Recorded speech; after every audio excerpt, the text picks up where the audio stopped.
Mr. Chair, you are live. Welcome, everybody, to the May 5th edition of the Planning Commission meeting. Let me share the agenda.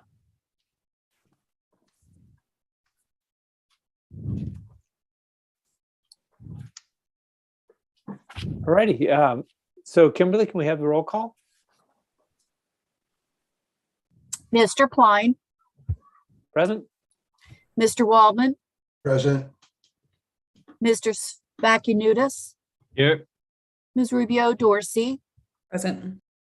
Ms. Butler, Present. Mr. Imes, Here. Mr. Sale, Here. Great, thanks. We have a full house tonight. It's great. Also, Kimberly is our recorder as she's taking the roll call, and we have a number of other people here to testify on a few things. But before we get going, I'd like to make a motion on the agenda to remove Section D, new business, because that plat, in reviewing it, was not ready for signature. So I'm certainly not ready to sign it. So anyway, I've asked. I'd like to make a motion to remove that from the agenda. Second. Any discussion on that?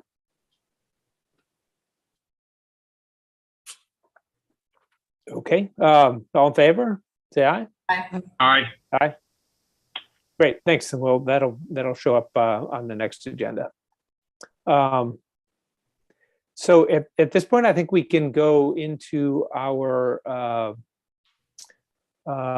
public hearings on the first one is on 01522, the capital improvement plan.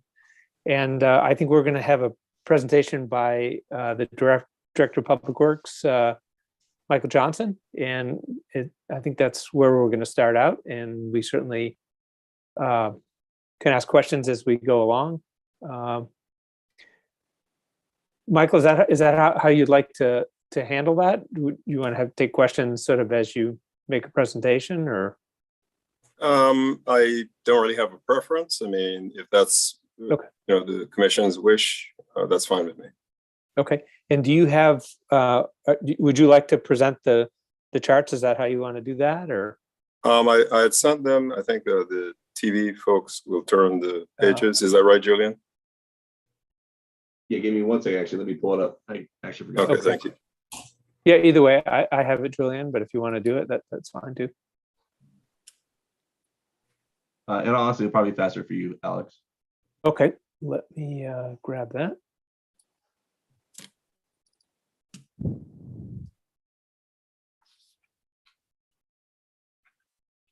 Well, at this point, so maybe ask a little advice from Commissioner Waldman here.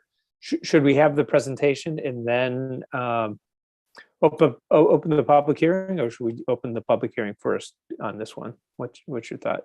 Oh, I think we should have the presentation first. Okay. So that. Great. All right. Can you all see the charts? Sufficient Yes. size? Okay. Can you make it full size page? Yeah, that'd Yep. probably good. Yep, that's good. Is that good? Okay. That's fine. I think we- Okay. Just tell me when to advance the pages, and we'll go from there. Okay, if you could go to page 2, please. Yep. Okay, so All right, good take it evening. away. Okay, thank you, Mr. Chairman. Good evening, Mr. Chair, Chairman, and members of the Planning Commission.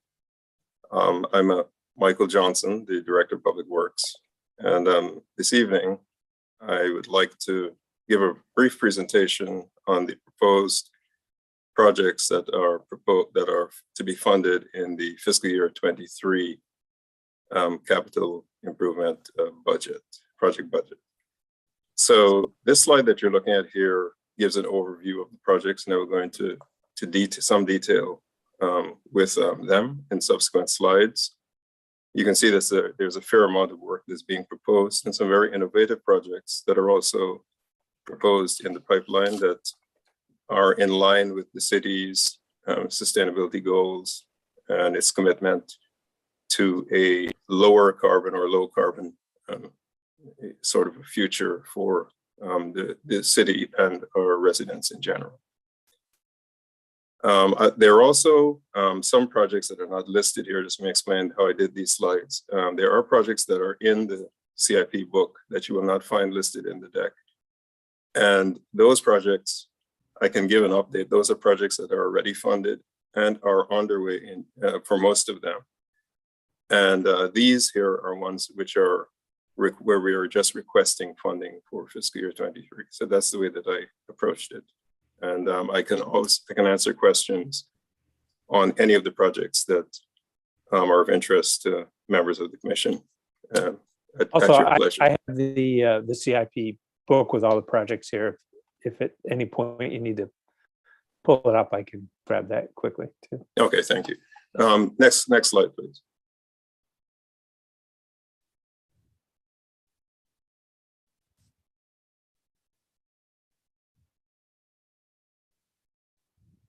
And that's a continuation. Next slide, please.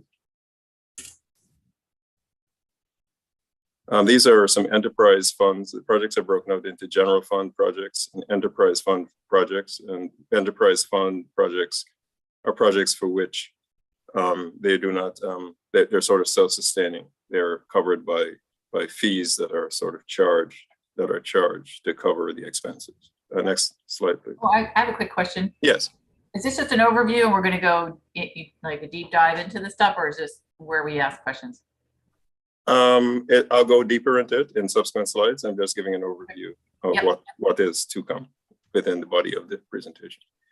We also had some projects that were removed from the CIP, and these were projects that were felt either to be to have conflicts with existing construction, such as Main Street rebricking, projects for which the city really has no financial participation, such as the hiker-biker path on Route 450, which is a state and county project, and projects that were completed, and projects that really were not felt at this particular time to be technically viable, such as the organics resource recovery facility. And I can speak more on that later. Next slide, please. Okay, so the first project is Annapolis Gateway Park. This is a park that is off Row Boulevard, as you're coming into the gateway to the city, with one of the main gateways of the city, as we approach the state complex and the municipal complex downtown and business area. It's a proposed 7-acre park and community boathouse. The funding for this year, that's requested for this year, would fund a feasibility study, which would help to develop the scope of the project, which is really a key part as to what component should be in the project. And that would, of course, be done with consultation with a variety of stakeholders, a very heavy community input as to what really was felt to be beneficial for that particular park. And the amount being requested for fiscal year 23 is $63,000, with $60,000 being proposed from grants. Next slide, please.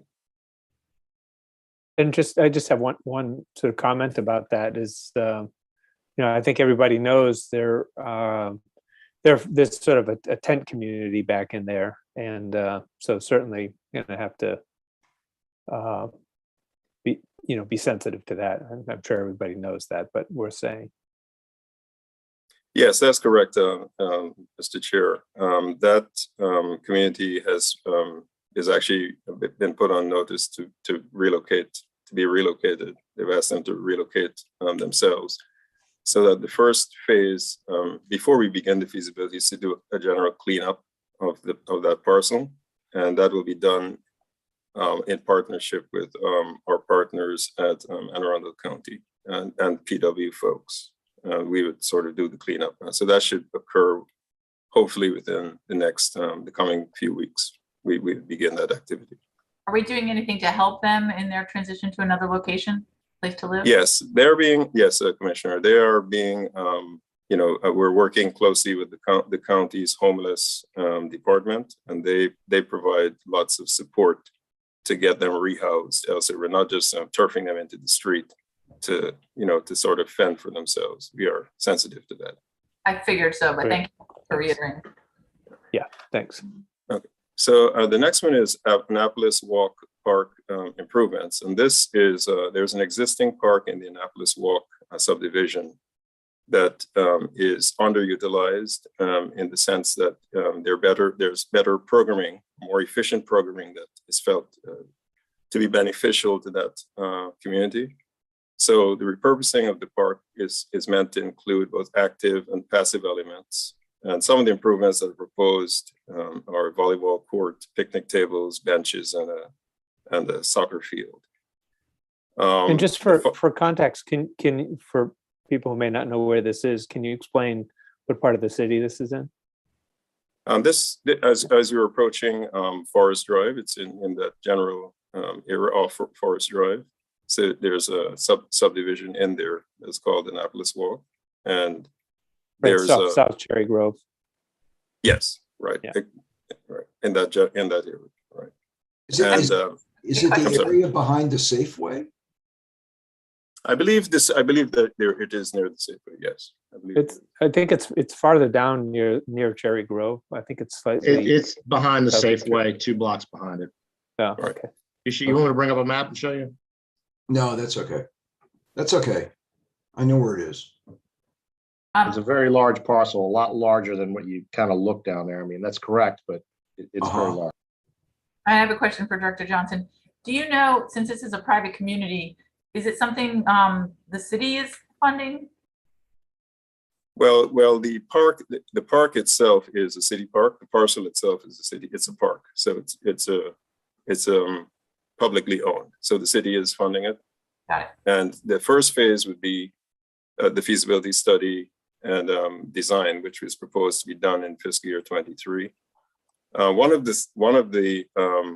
you're going to see, a general theme throughout the projects that we are presenting this year is a reflection of the changes that we have made in how we are approaching the capital program.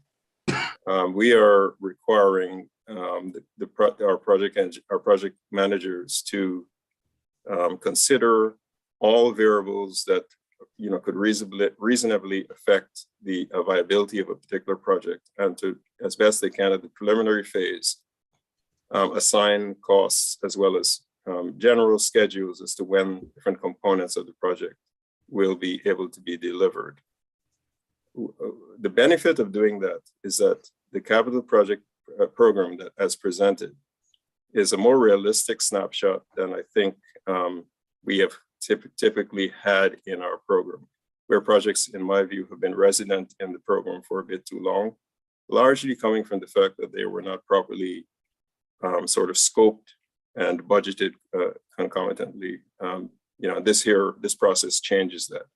So we would begin a project like this with what we consider to be the first logical step to sort of determine really what the scope is of the project. That's really important because everything flows from that. And then layers of complexity would evolve as the engineers, our project managers begin to develop the project. And that allows us to have really decent numbers and a decent schedule for when the project would be completed. So for this, I'm sorry. Oh, I'm sorry. I don't want to interrupt. I just wanted to say, and in the future, or starting right now, I guess, when a development like this is being proposed, it would actually be recommending or having its own public amenities and parks related and pay for it themselves, not the city, right? In the future, or actually right now, if we have new communities like this, adequate public facilities for parks would say, you've got to provide the space for parks, not the city of Annapolis. I'm not so sure that I'm the right person to answer that policy. That's a policy question, probably better for the city manager to opine on, to give his opinion on that than me. Well, our job is is we're sort of provided with the project and told to get it built, develop it, and that's what we do. We don't really make those kinds of policy decisions in public works. Got it. So this 56,300 would cover that feasibility and design for fiscal year 23. Next slide, please. Can I ask you when the community input's going to be had, or if it already has been had?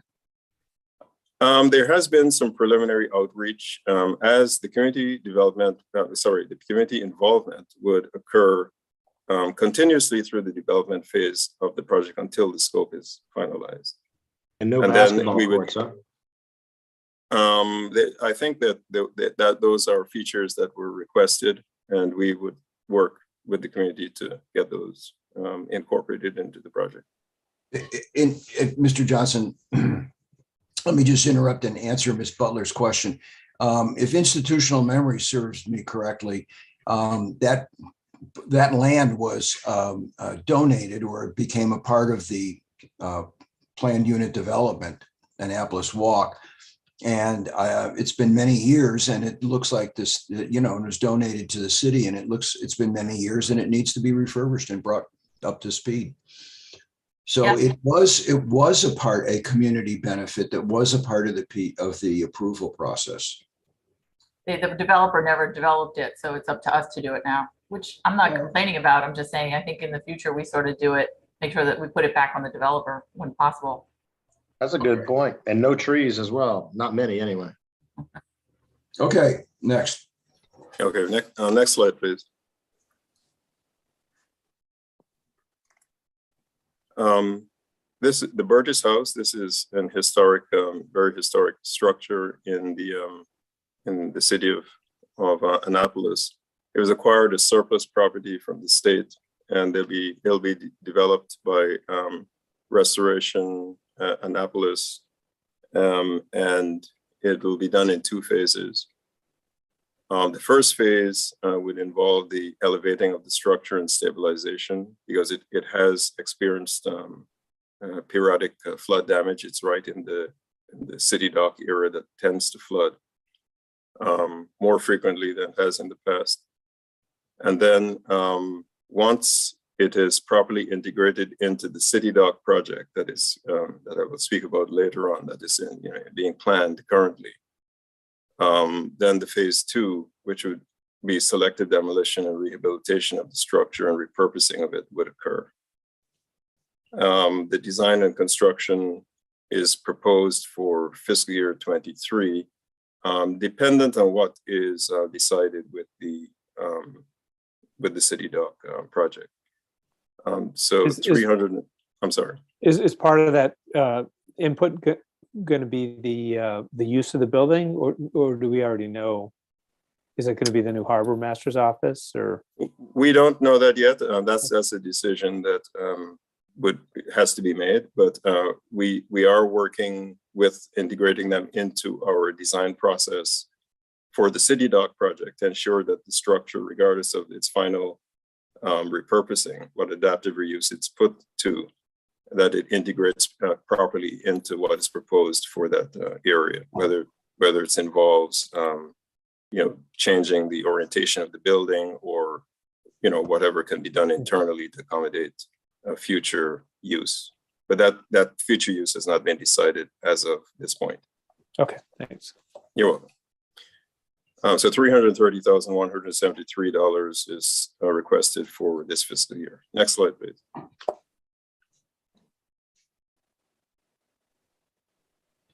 This is a very worthy and excellent project, Elktonia Cars Beach Park. This beach has a lot of historic significance with respect to the African American community's contribution to life on the Chesapeake Bay, and was a very famous site for lots of concerts and other social activities that took place many years ago. So the city proposes to acquire this a little over 5-acre parcel of historic land, and to design and construct a new park. So it's felt that this preliminary phase, about $8.5 million is requested in fiscal year 23, and grants are proposed to fund 100% of the project. Where are the grants coming from? Do you know? They are in the, sorry, I don't actually have that there. If you look in the budget book, they're listed, proposed grants are listed. I don't think they've been acquired, they're all in hand yet, but they are in the budget book, and I actually don't have that with me right now. But if you look in the front, it sort of tells you, there's a table that lists where the grants are proposed to come from. Apparently, people feel comfortable enough that the money will be there, that you are advertising that it will happen. Yes, yes, and there was some really good news received from the governor's office in terms of the approval of a significant amount of the money. So this is definitely real, and it's going I to think happen. most of it's coming from open space money. Open space, yes, probably open space. That would make sense, right? But you can get the details by looking at the front of the book, and I did not really bring that with. Let me, Mr. Johnson, just once again, institutional memory, if I could interject. Over the years, we have seen two separate proposals for a lot of houses on this strip of land that runs between Edgewood Road and the Chesapeake Bay. And the primary owner of their property was a partner of Little Willie Adams, who owned most of that property and sold it to Jerry Parks for Chesapeake Harbor. Okay. Who knows what the background work was, but it is both. I mean, I'm sure that they're walking away with some money in their pockets, but that's fine because they might have made more.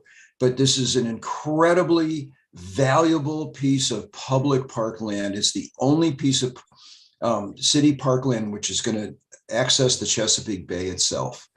And so I am incredibly happy to see this, and I just am incredibly happy to see it. And whatever we can, help we can to design something that really works for everybody. Boy, this is wonderful. Oh, Stars aligned. so good news. You bring To answer your question about the grants, I just pulled up the book. It's all program open space money. Local city is $1.3 million. Local county is 287,000. State is 4.9 million. Federal is 2 million. What role does Chesapeake Conservancy play in it? None. Huh? Funding wise, none, at least at this level. Okay. So, good news. Thanks. Yep.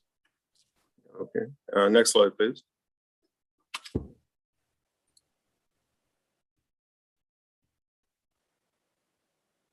The Cedar Park sidewalks. This is this project is a sort of an infill sidewalk project that links Halsey, the sidewalk strip that ends at Halsey Road, takes it all the way to Windell Avenue.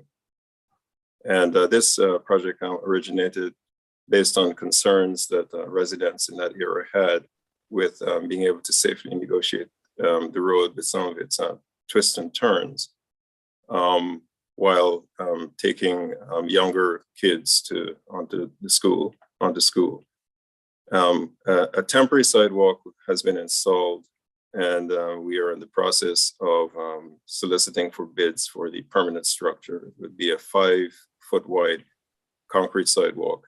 There are some complexities, and this is often the case with what projects that on the surface appear to be very simple to build, that there are challenges with the grade, and there are challenges with the right-of-way, and with trees that have to be removed to construct the piece of infrastructure.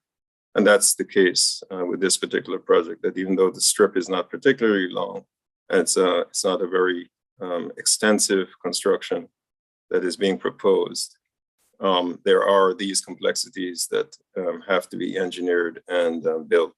And at the end of it, you'll have a safe passage from Halsey to Windell Avenue. And 308,000, I'm sorry. Yeah, the community is satisfied with the design. I know there was some controversy there, at least as pertains to the temporary design, but the community's happy with the result. I believe those details have been worked out, and yes, we are moving forward with the concept that was generally accepted by the residents in that area. And that's $308,000 for fiscal year 23. And next slide, please. This is a very wonderful and much needed project, very innovative and a fantastic project in my view. This is City Dock Resilience and Revitalization project. This is a multifaceted project that will revitalize the entire Dock Street City Dock area and eliminate tidal and storm surge effects. Now, everyone who is a resident of Annapolis or visits Annapolis knows that we are experiencing more frequent flooding as a consequence of climate change and what is generally occurring to our planet. But it does have a real and tangible effect on the ability to utilize public spaces, as well as an economic effect as it damages the ability of businesses to be as viable as they could be if they have to close due to flooding. So the city has tied this project into the Hillman Garage, which is currently under construction. It's just really begun construction. And through a public-private partnership, they have found a way to provide financing for the revitalization of the City Dock area. So one of the huge benefits of this is that you would have enhanced public space that could be used year-round. You'll have a flood protection barrier that would prevent storm surges from inundating the downtown area. And I'm sure everyone has keen recollections of Hurricane Irene and the impacts that had on the downtown. And it will have a reduction in the heat island effect. And there'll be pump stations, a pump station that is installed that would help to remove water and keep the area generally dry and usable.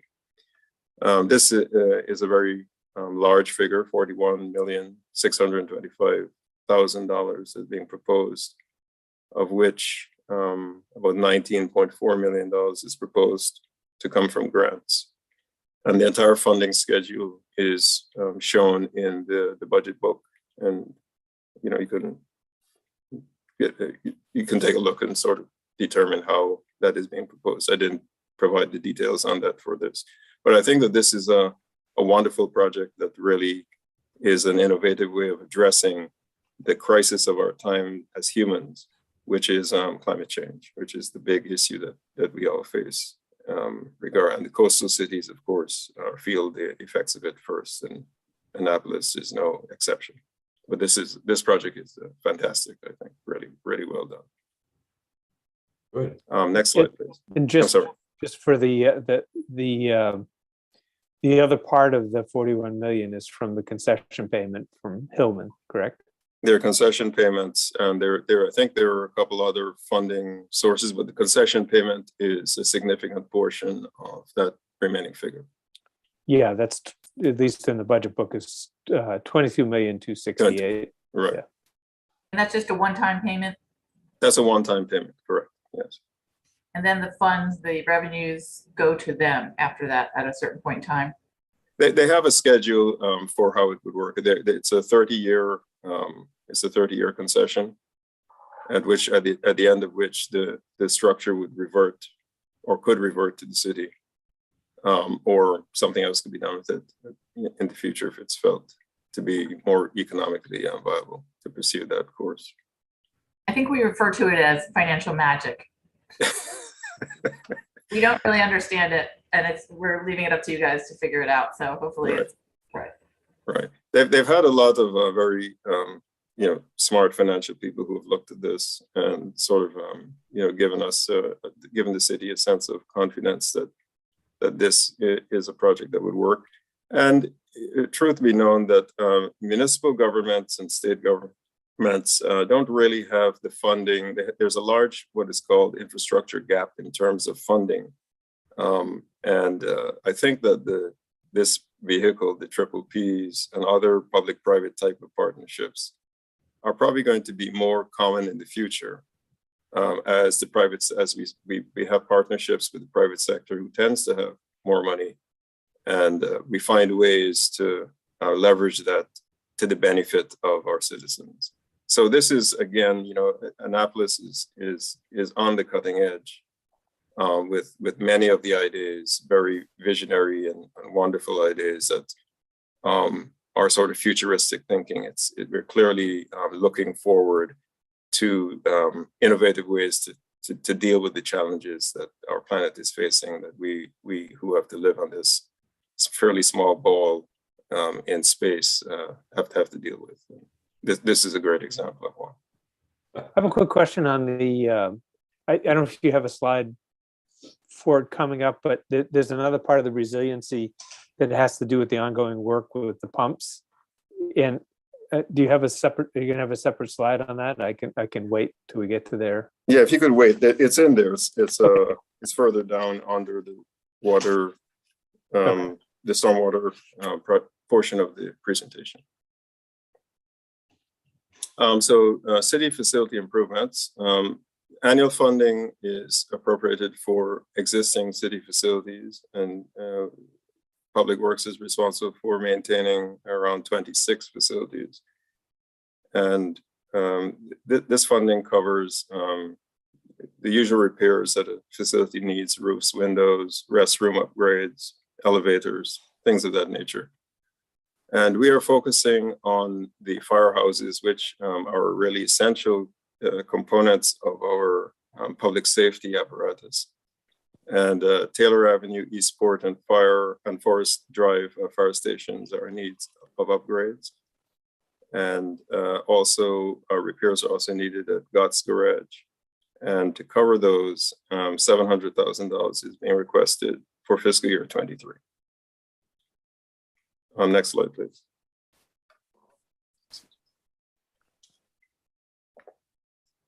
So there's a city facility upgrades, facility security upgrades. And the security upgrades really are based on assessments by the Annapolis Police Department. And they deal with closed circuit TV cameras, building shell hardening, electronic locks, and things of that nature, things that allow the public buildings to be safe from potential do-batters, if you will, and that allow that sort of contribute to the public safety apparatus that the city has. And for fiscal year 23, the request is $278,250. Excuse me. Next slide, please.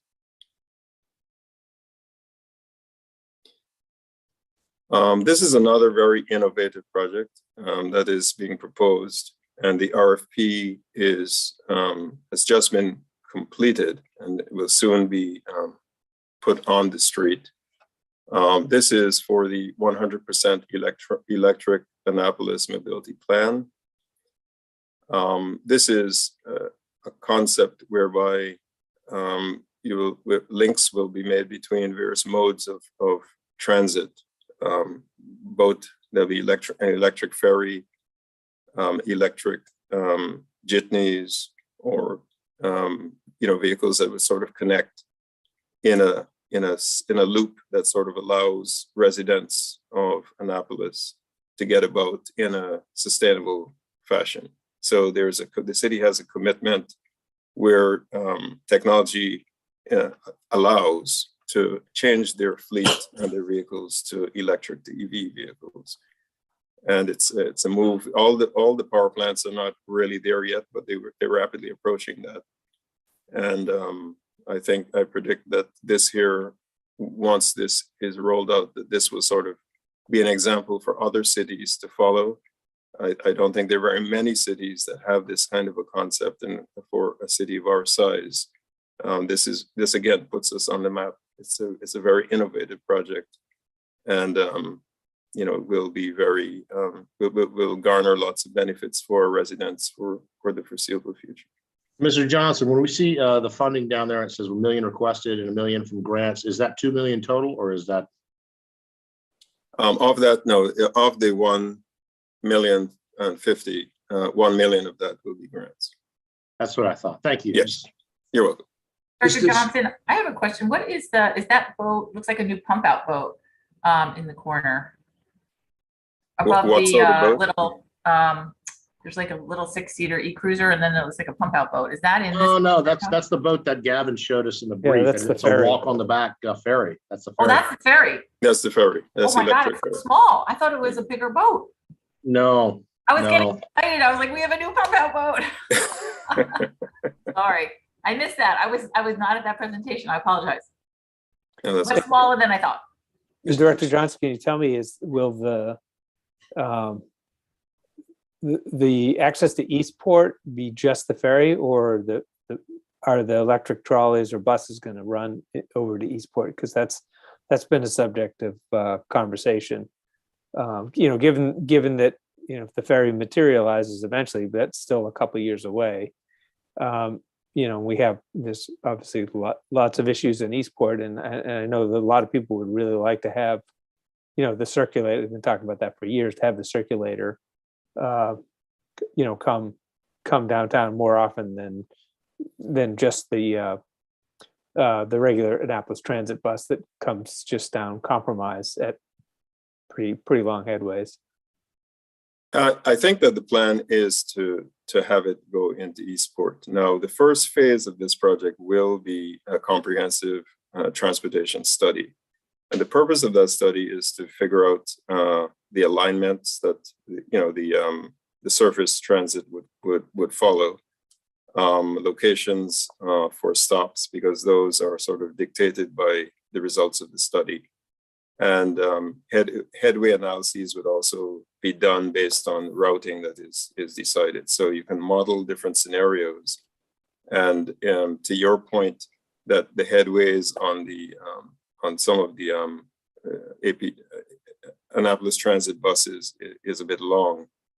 The modeling of this would allow that to sort of be shortened in a way that is very cost effective. So that study would sort of dictate what would actually be built subsequent to the completion of the study. So that's where we again are taking a very logical and comprehensive way of approaching this to ensure that it is successful. But definitely Eastport would be serviced by what is being proposed.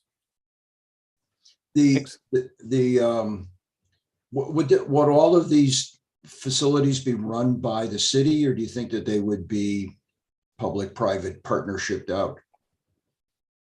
I believe that the city is not probably going to run the ferry. That might be a public-private partnership, and I'm not sure if they'll run even the surface. Those decisions would be made later on, once we figured out what the entire network looks like. And that's not something that at this very preliminary phase we would be able to say. But I would be surprised if the city really tried to run a ferry. It's not something that we have expertise in or staffing to really do. They're better operators than a municipal government for that. Okay. And when is the study going to begin? The RFP is close to being on the street, I believe. Something like this, it would probably be on the street for 45 to 60 days, somewhere in that range.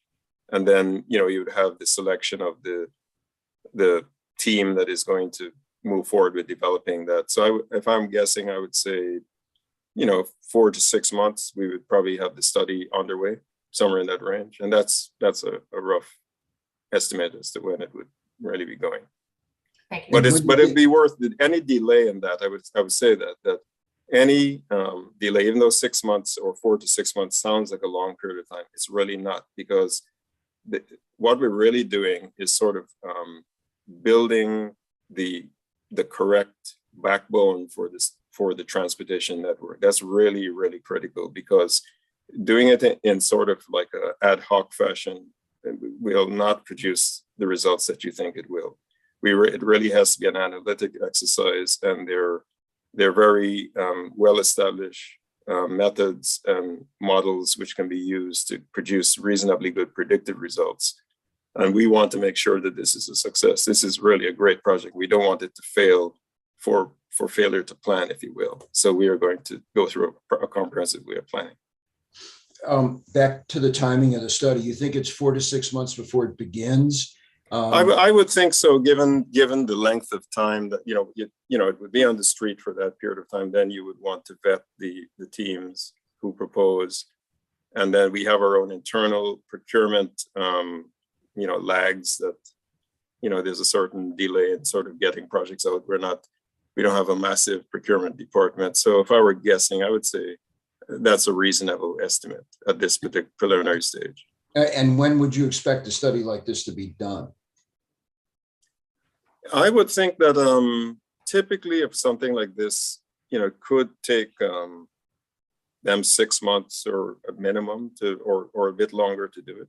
I mean, we would really want to see, this is so different that, I'm not sure that looking at a study for a bus or for a ferry necessarily gives us a way to estimate a bus route. The bus routes are sort of at the state of the art. They do it, so that would be shorter.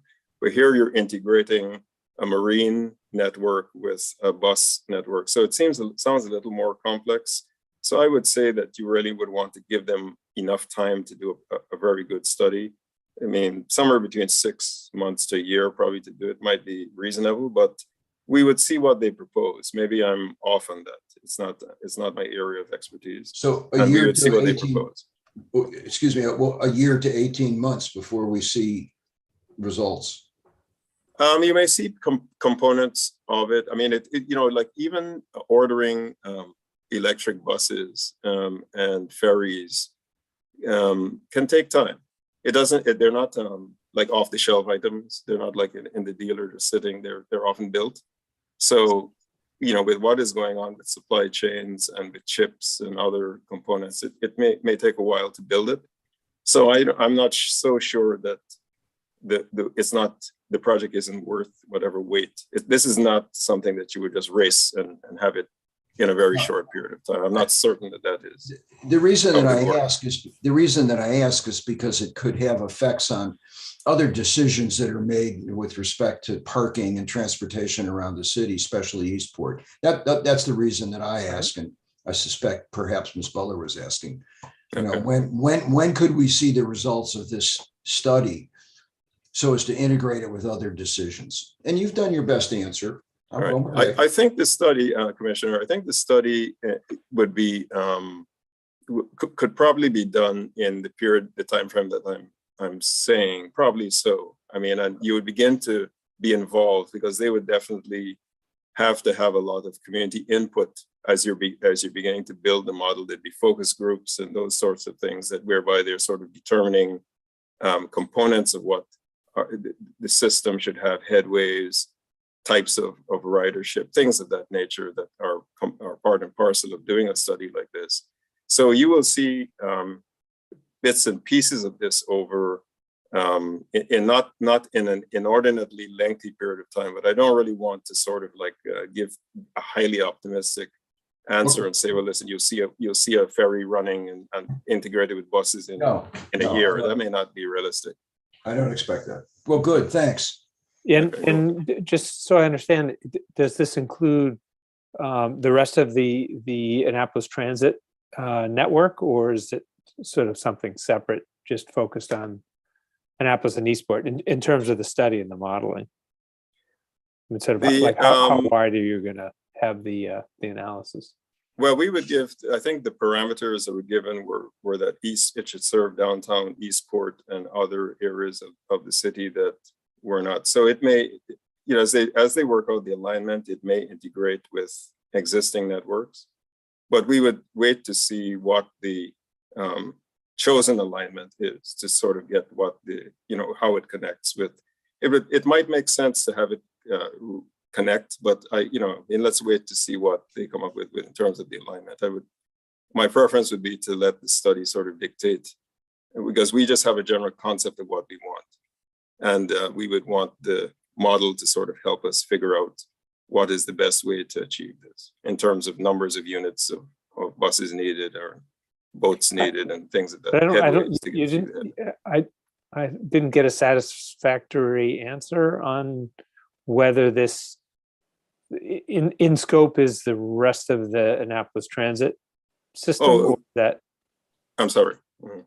I mean, is that in scope for this or? No, that's not, I'm sorry, I misunderstood you, but that's not in the scope to do this. It would be a separate alignment and a separate sort of system that would run in parallel to the Annapolis system. So I thought you were asking if there would be points at which the two systems might connect. And I Well, was you would, answering that. you would hope you would hope this isn't done in a vacuum, I guess is what I'm getting at. Just I wouldn't think it would, and you know, I mean, we have tried to write it in as general a way that that does not preclude or try to put our thumb on the scale as to what really we are asking the designer to or the modeler to come up with, the person doing this study.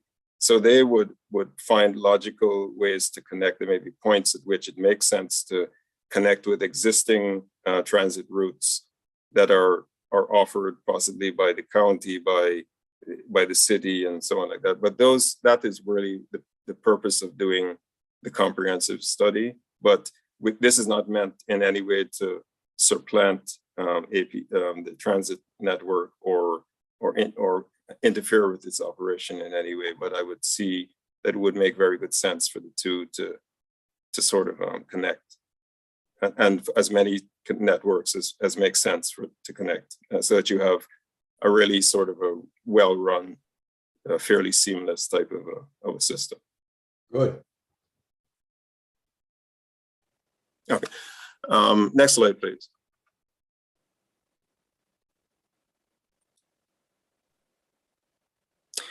This project here is a fitness equipment replacement. This is a standard funding that is requested every year for replacement of aging fitness equipment at Pip Moyer Recreation Center. We really want to recognize that is a key recreational asset for the community, and we want to make sure that the equipment that is there is in good order and you know, sort of contemporary. And this funding allows that to occur. So the amount is $52,500 every year through fiscal year 28. You sell Next the slide. equipment that's running out or is ending its useful life? I'm sorry, could you repeat that? Commissioner? Do you sell the equipment that's approaching the end of its useful life? I believe it is sold because it is purchased with public dollars. It is sold on probably eGov or one of those sites. It's, you know, once it is safe, I think they sell it. Thanks. Next slide, please.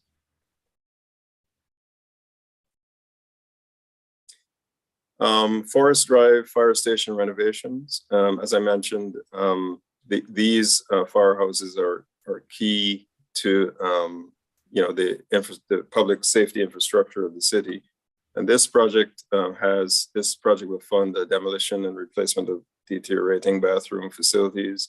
Many of the older bathrooms tend to have metal plumbing, like cast iron plumbing or some other type of iron plumbing that sometimes corrodes in the floor slab. And this has occurred at this facility. And then that sort of adds an additional roughness to the flow of the effluent, and it causes the facilities not to work in the optimal fashion. So there's a need to replace you know, worn plumbing pipes, as well as to upgrade the female firefighters facilities. And the funding requested for fiscal 23 is $431,300. Next slide, please. I'm not trying to speed things or slow them up here, but in the past, we've kind of done that a little faster by saying we had no question on some slides where we already know it. So just throwing that out there, Alex. Okay. The general roadways, this annual project provides for street paving program in the city. The city does a fantastic job in terms of the amount of money that it spends every year on paving its streets, $3 million. which is really a very good figure for the amount of miles of streets that we have. The performance goal is to resurface 4.5 miles every year, and that allows city streets to be on a 20-year paving cycle. As of March, we had paved about 3.5 or so miles, so we're well on track to completing hitting this benchmark for fiscal year 23. And as I mentioned, it's a $3 million recurring request. That's the request for fiscal year 23. Next slide, please. Sidewalks, they're part and parcel of the improvement of the public right of way. And the city budgets $600,000. Yeah, it says that's a pretty rough looking sidewalk. Yeah, we would replace that. Budgets about $600,000 every year to replace sidewalks that are in poor condition. This particular year, we exceeded significantly our benchmark. We replaced over 51,000 square feet of sidewalk, which is a tremendous performance by the pavement management staff and sidewalk management staff. And the request is $600,000 for fiscal year 23. Next slide, please. Hawkins Cove restoration. This project is part of the water access that to communities that have hitherto had restricted access to the water. And this project will include removal of a failing bulkhead, a replacement with a living shoreline that provides greater access and an ability to connect to the regenerative stream conveyance system that was installed in around 2018. Any further improvements desired by the community, such as park amenities and trail improvements, would be funded by subsequent grants. So this will be a multi-year project. And a total of $472,500 is requested for fiscal year 23. Again, this project here, this request is a consequence of the method in which we are looking at the projects that I mentioned when I began my presentation, that we are looking at the project in total and determining what the actual amount that is needed to sort of build what is desired. And then we make that request and fund it in different fiscal years. So this here in fiscal year 23 would allow us to do a comprehensive design broken into multiple construction phases for planning purposes. And then in subsequent years, funding would be garnered to build those. Could you go back to the previous slide, to 13, to the previous one? Yes, thank you. This is our public works maintenance facility. No. Oh, next slide. Yeah. I'm sorry, was there a question on this? No, No. I think we all get that one. Okay. The public works maintenance facility. This project is, again, another much appreciated project, very great project. It's a LEED silver certified building for our public works maintenance staff. Our line forces would operate out of this facility. And, Yeah, anybody have questions on this? I don't think there's any. No. do you want to, or just want me to go forward? Okay. Yeah, that's fine. We're pretty familiar with that one. Perfect. Okay. Thanks, Alex. Yeah. You could keep going. I was just showing some photos of what's underway. Yeah. Yeah, looks good. Oh, that's pretty. These are engineer photos. Yes. Well, I like them. Whatever turns you on. Yeah.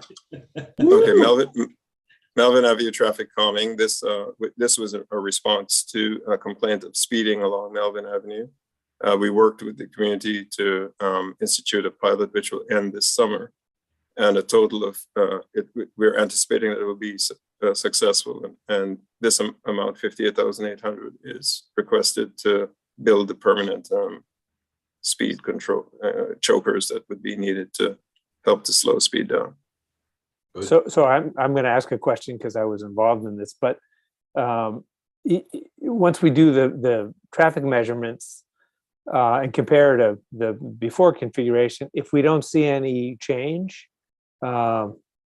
what's the process? And no sense, making a final implementation of the pilot if the pilot's not successful.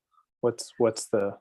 I guess if the pilot is a clear failure, then you could always defer the starting of the project. You don't have to begin it, but this would allow us. We're anticipating that it will be successful, and we're just setting up the funding to be able to build the permanent choker.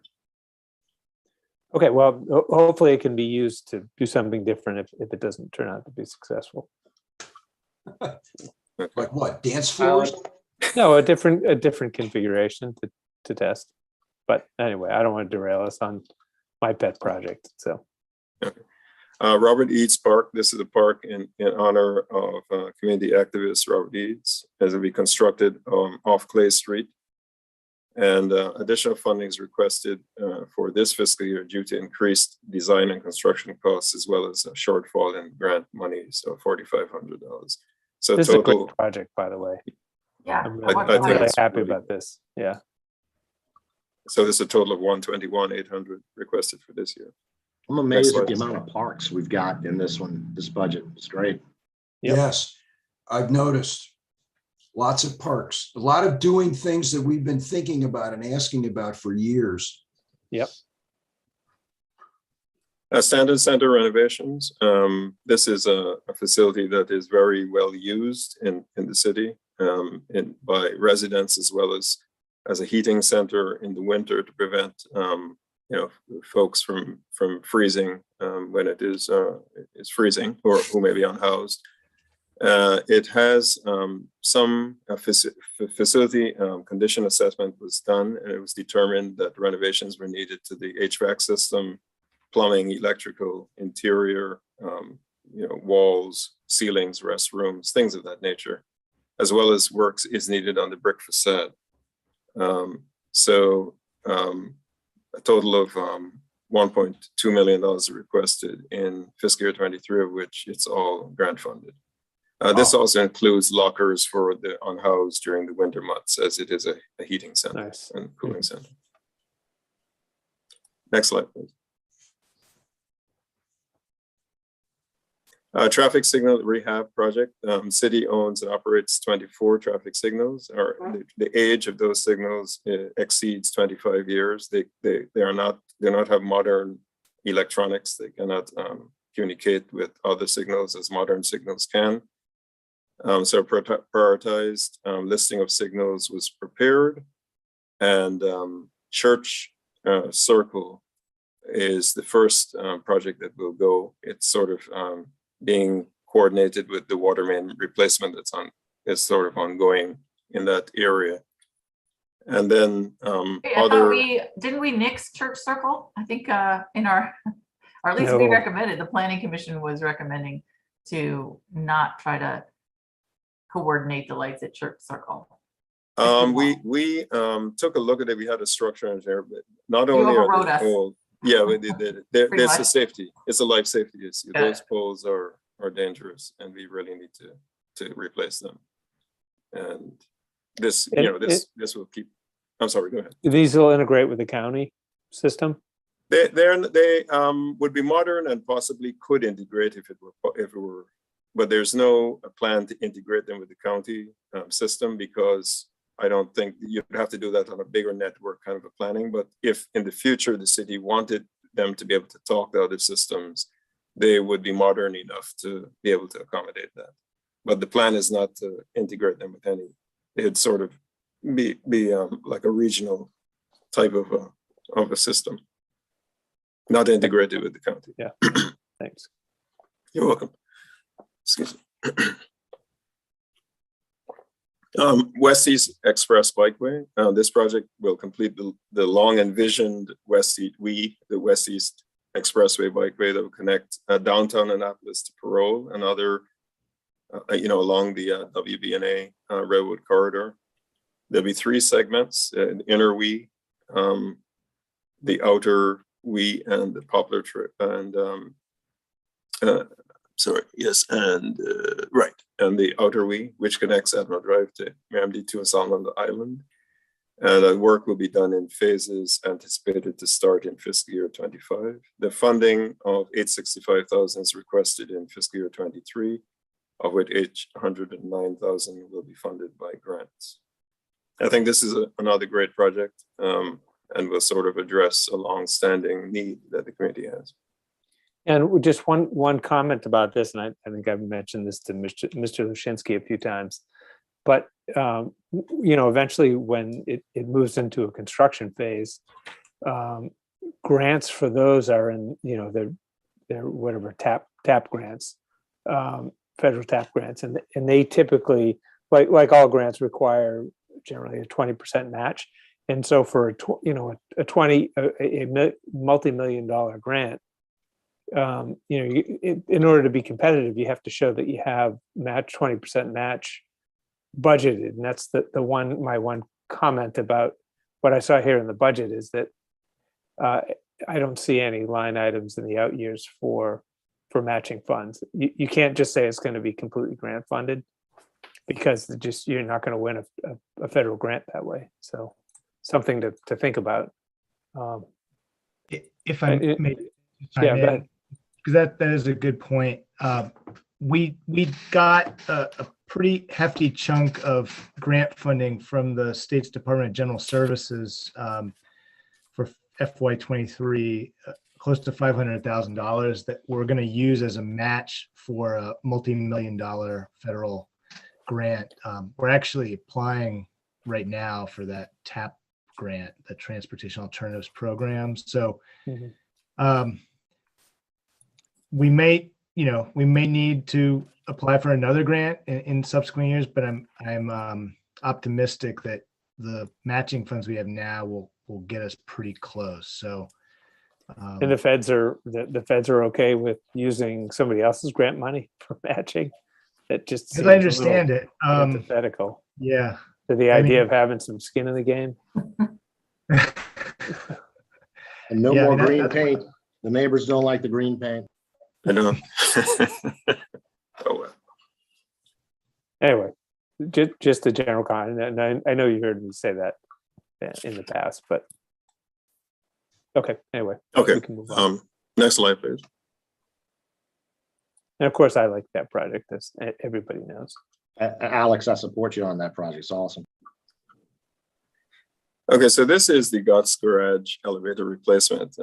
The garage at 25 Calvert Street was built in the early 1990s, and the cabs that were installed there are original to the structure.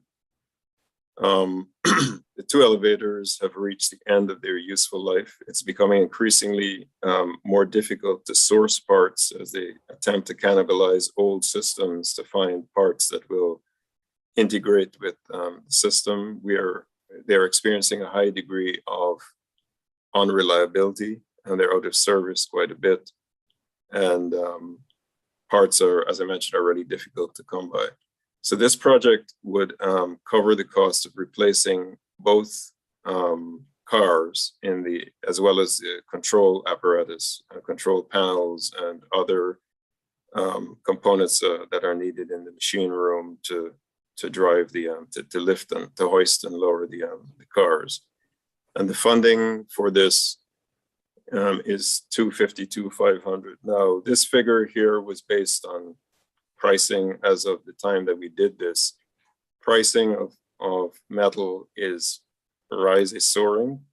So it is possible that maybe one car may be able to be funded from this, but we're hopeful that pricing will somewhat regularize by the time we're ready to bid this. This has to, of course, be designed and before, so it will be a few months before it is ready to be bid. And, but that's just happening with projects in general. And Mr. Johnson, that'll be a 40-year garage. We're putting a new elevator in. Any idea when they're going to redo that garage? Is that on the horizon in 20 years or?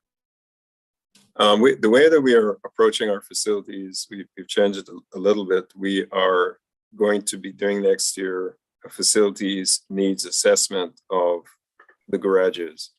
And that would then identify priority projects that we want to extend the life of the garages. We don't have an immediate plan to replace the garage, like to knock it down. And it's not exhibiting, based on what we're finding, structural defects that would cause us to want to do that. But we do have some concerns with the amount of moisture that is showing up in the lower levels of the garage. And one of the parts of the study would be to assess the waterproofing, the integrity of the waterproofing of the layers of the garage, levels of the garage that are below grade. There would also be subsequent analyses of the electrical systems, the ventilation systems, things of that nature. And then based on those findings, we'd be in a position to determine whether it makes economic sense to make the repair or pursue a new structure if the costs were prohibitive. But that's the sort of approach that we're taking to deal with the garages. Very wise approach. And it sounds like the elevator is a necessity anyway, so it might just have to happen. Right. It will happen first, yes. But there are other components of the garage that, as I mentioned, we do have some concerns with that we're looking at. Next slide, please. The transportation department's roof is in need of replacement.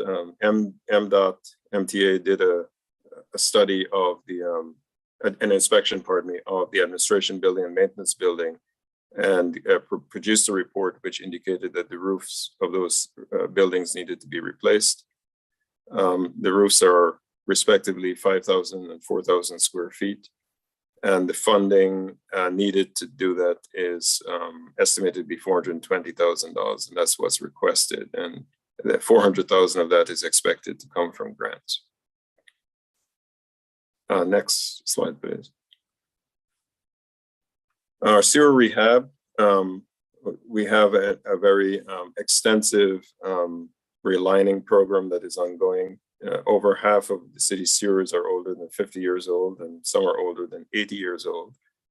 And the project includes design and construction of rehab work. Many of the relining methods are trenchless, which are desirable, so you don't have massive excavations with soil disturbance and the other unpleasantries in residential areas where many of the sewer sort of feed to the treatment plant. And however, there are some pumping stations that will need to be replaced in the future, and those will be more traditionally designed, but we would triage those and have them on a priority list for replacement of pumps and building structures and things of that nature. Part of this project is also to identify strategic improvements in the network on a network level that would ensure system reliability for the long haul. And funding for this is $4.5 million as requested in fiscal year 23. And you feel good about that amount to make sure we keep our literally head above water?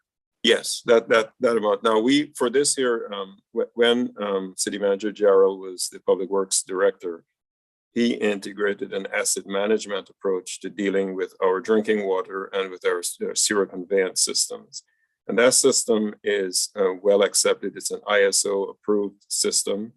And it is a methodology that ensures that we are allocating the appropriate amount of funding to ensure that we get a reliable network performance throughout the entire city. So it has proven itself many times over, and it's what we use with great success. So we're comfortable with this amount of money is what we need.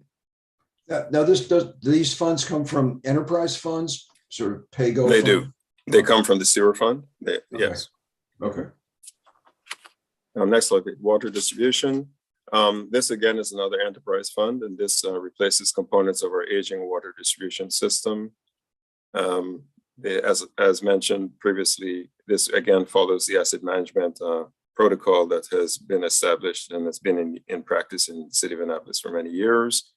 And funding an amount of $4.9 million is requested fiscal 23 through 28. And That's that we're comfortable with that amount. That's the right amount. I'm sorry. 5 million per year, or is that 5 million spread out? That's 5 million Per year. That's Per right. year. Yes, per year. Next slide, please. Water treatment plant improvements. There were projects. As everyone knows, that we built a modern water treatment plant a few years ago. There were some items that were not included in the contract, and that included the installation of new dehumidification system and installation of well house improvements. Those were excluded from the original contract.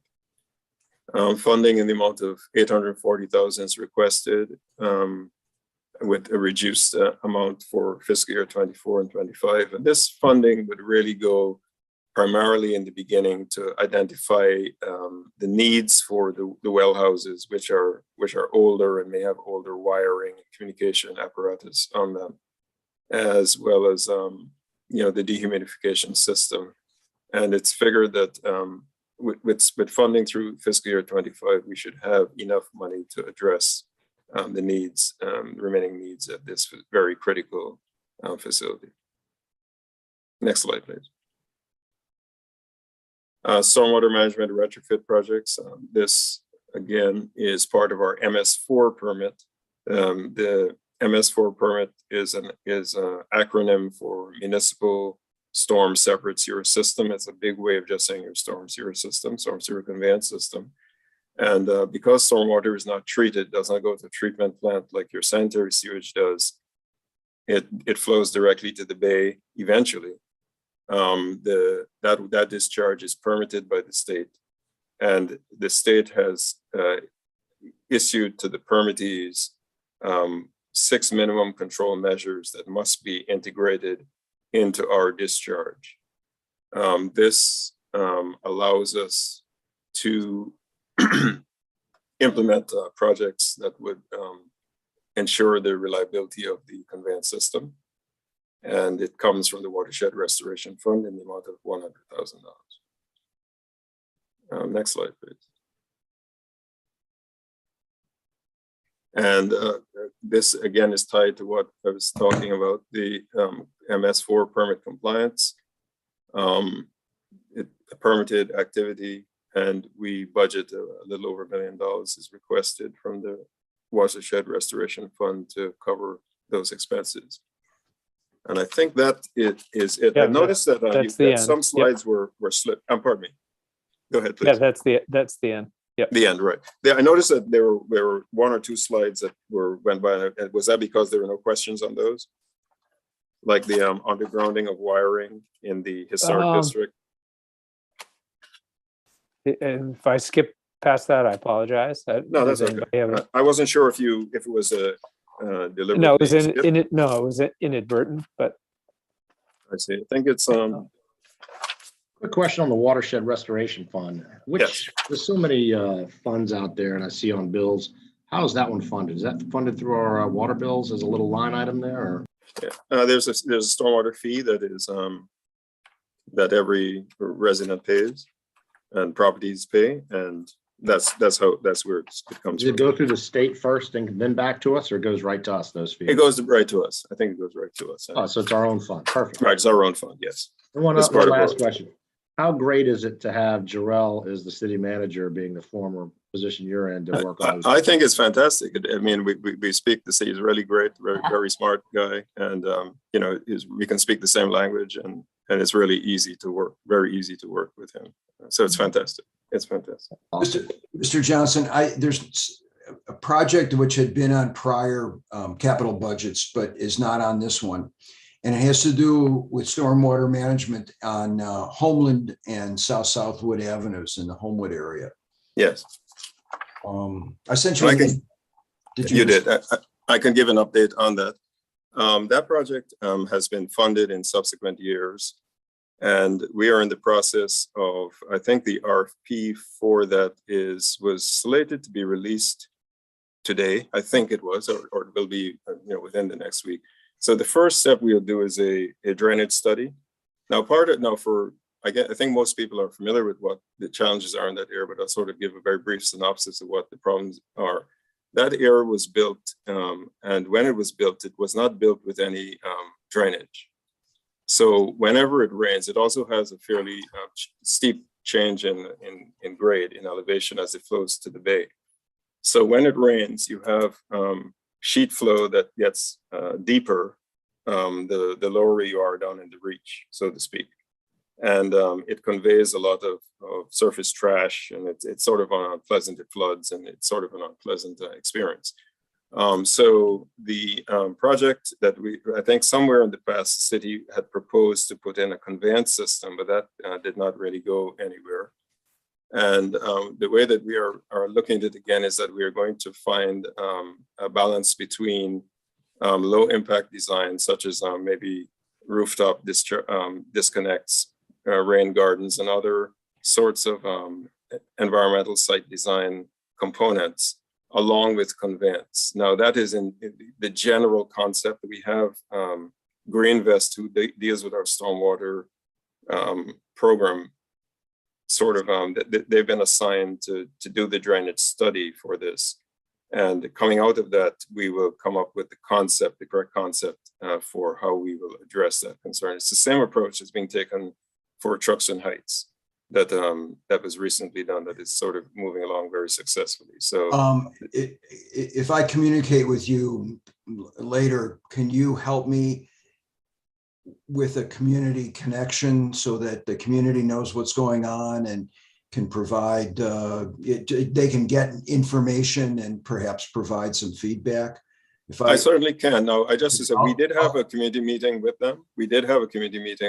This occurred, I think maybe about 6 months ago. It could be a bit off on that, where we did meet with most of the residents, many of the residents in that area. We did explain to them how we were approaching this, but I certainly can do that. And we are, with this sort of a project, is really important for community partners. So, if you, we would welcome, your involvement with helping with that.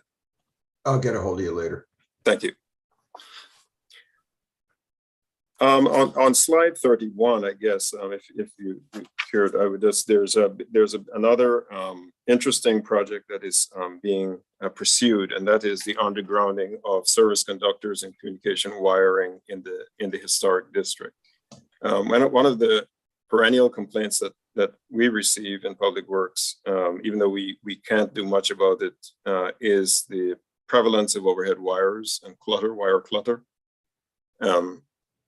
And this project would allow the first step in undergrounding the service conductors. The service conductors are those that carry your electricity, and then you have cable TV and maybe phone wiring or other communication wiring that's present.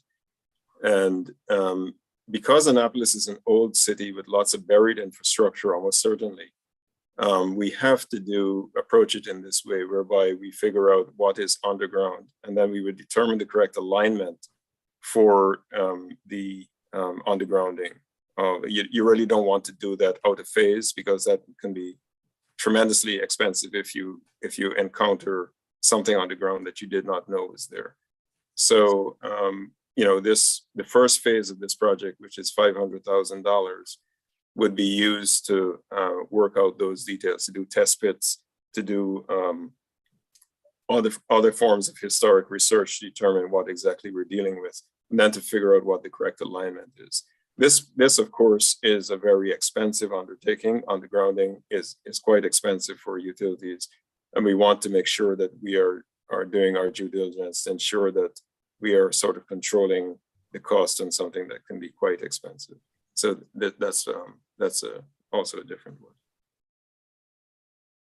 And I think at this point I would sort of stop it. I know that I'm like at 8:20, so unless I would stop and sort of, if there are any residual questions or any questions. I have a quick question for you. Hopefully it'll be a quick question. The waterway improvement projects, it was just up a second ago on this PowerPoint slide. Yes. Can you give us an update on 6th Street and 3rd Street? Okay, 6th Street. Let me just check my notes here. Give me 1 minute. I certainly can. Yes, give me 1 minute, please. The design changes were supposed to be complete summer of 2021, and permitting completed by 2022. Construction to begin in 2023, but it doesn't look like there's any money allocated for 2023. And I might be No, you're correct. And the waterway, again, these projects here, when they originally appeared in the CIP, I think they were put in with the amount of the grant that the city had received from DNR. Okay. And that grant money is not enough to do what is needed at the site. So what we have done is we've, as I explained earlier, we have taken a look at all the components that are needed to sort of build a successful floating dock or street end improvement. And we have then allocated funding in different years. And for 6th Street, that is sort of not really the priority projects that we're working on right now. As you go through this, you'll see that Cheston has been given a higher priority, and additional monies are asked to sort of move forward with that. So I just want to point out, I think it's important to point out that Thompson, Conduit, Amos, Garrett, and Cheston are all on the other side of the creek. And here in Eastport, we don't have any street end docks that are public. So if you are coming into the city and you're tying up to one of our mooring balls and you say, hey, wouldn't it be great to just go over and tie my dinghy up to someplace in Eastport and go to Boatyard, Bar and Grill, you can't. So I'm just hoping that the economic development people understand that it's kind of a disservice to Eastport to have all the money flowing to the floating docks that are on the other side of the creek right now, especially because they have city dock, which is great. People take their dinghy there. There's a nice little dinghy dock. You can get off and walk to restaurants. But I'd like to say for the people that enjoy going to restaurants by boat in Eastport, maybe we can have a sidebar meeting and figure out if there's a way to make sure we get up there on the priority list for floating docks. I think that in the coming years, you will find that these projects have been, one of the things I've observed, that these projects have been resident in the CIP for far too long, in my opinion. And in trying to understand why that was, we came upon what I just explained, that really it's not really properly fleshed out in terms of scope and price. So what we have done here is we've laid out a plan for quite a number of street ends. 3rd Street, which I think would address your concern and so on like that. And we have also then figured out the amount of money that is needed to make the improvement, as well as when it can be implemented based on staffing ability to do it. I mean, we don't have a very large project management staff in engineering services who deliver these projects. So they already have work in the pipeline. So we sort of level that work out, as well as when different components, because oftentimes design has to be done first and you need permitted drawings to be able to move to the construction. So they can't really occur in the same fiscal year as was seeming to be implied when you just plopped it in with a certain amount of money. It's really a little more involved than that. And it often takes a design phase and then a construction phase. And we have really looked at the entire CIP in that way to sort of make sure that the projects are real, if you will, that once it is given to the project manager, they own it from soup to nuts, so to speak, and they are able to sort of deliver this within the time frame that we are promising that we would get it done in, which is what the CIP, as I interpret the CIP to be. It's our commitment to get it done in the time frame that we're saying we would get it done in. So you will find that as you go through these, that a lot of the projects that were already on the books with smaller amounts of money, you find that the funding has changed and the schedule has also been shifted somewhat. But at the end of it, having said that, at the end of it, these are projects that will then materialize over the coming years. Over the next few years, you will begin to see a lot of them coming to fruition. Whereas before they sort of languished in the CIP for quite a lengthy period of time, but no action. And this may seem like a naive question, but once you have a floating dock and you have the engineering and you decide, how to design a floating dock, couldn't you use the same floating dock engineering and design to build other ones, or do you have to start from the ground up each time? A lot of if you have Army Corps issues, each one is a separate permit. Each one is We a start separate over each exercise. time. You can't say, oh, we want 2 or 3 of these and get the funding for them and. Not really. You know, it's not, you're not going to be able to build it that way, right? It's each one is permitted separately, and you really want to handle those regulators carefully because their process is lengthy, and missteps can lead to, you know, inordinate periods of delay, right? So we really want to make sure that we do a proper and thorough job in the way that we approach this, and that's what's laid out here. So I know that folks are a little have a few questions. Well, listen, this was promised this, why isn't this? But you know, the reason is that we sort of took a very deep dive to make sure that what we are laying out is, and we worked with the harbor master on this to make sure that what we are laying out is something that we can build within the time frame and for roughly the amount of money that we're talking about, that we're sort of requesting. Thank you. So this, I feel that in the end, it will be a great benefit to the community. Well, thanks. So, well, Thank you. does anybody have any further questions for I Director do. Johnson? I have a Yeah, question. go ahead, Mr. Teresa. Johnson. Going back to the undergrounding of electric or telecom services, Yes. the study itself mentioned the evaluation of subsurface conflicts, right, to determine what is down below before we start to look at undergrounding. Does that feasibility study include any kind of exploration of even the feasibility of putting in underground services? A lot of underground will require pad mounted transformers and different pieces of equipment that may not be feasible to install in a historic area where there's limited space. So I'm wondering if that study would include that as well, not just what the subsurface facilities are, but also if any of this equipment could be placed above ground. It would. And I think the way that I would envision it working is that there may be some alignments that are infeasible, to your point, that it's not possible, you don't have the geometry available to sort of install transformers, buried vaults. And that would sort of dictate what the correct alignment is for the undergrounding. And that is really why it's key to do this study, because trying to do it any other way is going to be disastrous. It'll fail. You're sort of baking the failure in from the beginning. So coming out of this study, we would have a clear alignment as to where areas there'll be areas that we just can't do it, and the areas where it's possible. And then we would then have to figure out in the engineering phase how we would do it to mitigate concerns that HPC would have and other residents would have, to make sure that at the end of it, we build something that is not offensive to the character of the area or to the residents who live there. Thank you. You're welcome. Thanks. Anybody else? Mr. Johnson, I heard a horrible rumor. Oh, I heard the same one too. What? No, I'm just kidding. Yes. You probably started it, and that is that you're thinking of retiring. I'm not retiring. No, I'm going to Prince George's County as their Oh man, public works Even director. worse. Even worse.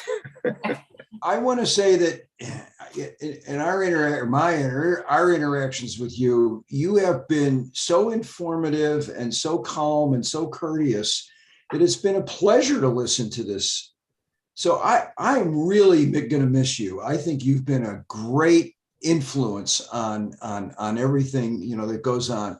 And the vibe that we get from DPW is that they're more open, they're less rigid, they're willing, they're just, so I thank you for your service. I wish you well, and damn it, I wish you'd stay. Well, thank you.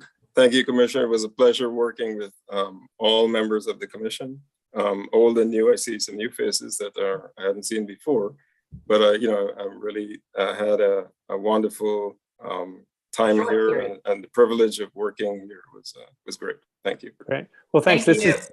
This has been the third time I've seen the CIP, and I really appreciate the way you put this presentation together. And we didn't basically just slog through the appendix of all the projects. So I thank you for trying to slim that down and just bring the things that we really needed to see to us. But so thank you for that.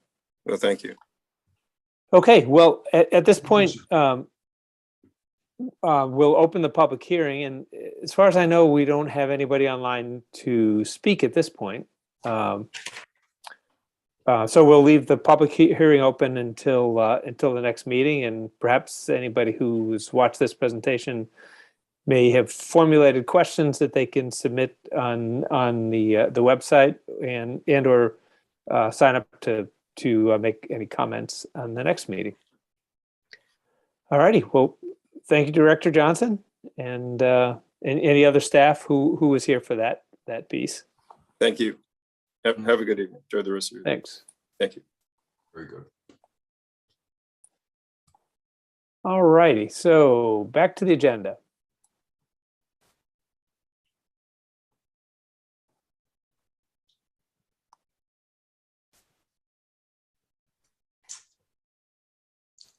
All right, the second order of business is our second public hearing, and that's on 0922 off-street parking requirements. And just want to remind people, anybody from the public watching, that we have received a number of public comments, and these are all loaded into eTrackit, and so the link is up on the agenda that you can get from the city website. And you search for project ZTA 2022-002, and you can peruse the, I don't know how many, 30 or so submissions that we have received. So I'm not going to display all of them, but you can go review them. They were sort of mixed between pro and con. But to start off, I think is Mr. Oshinsky going to give a quick overview of the legislation and staff report? I think is, or is it? Yeah. Yeah. Okay. I can do that.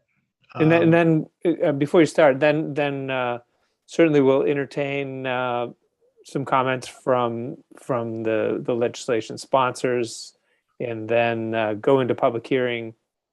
And I know we have at least one person signed up to speak. So take it away, Mr. Lushinsky.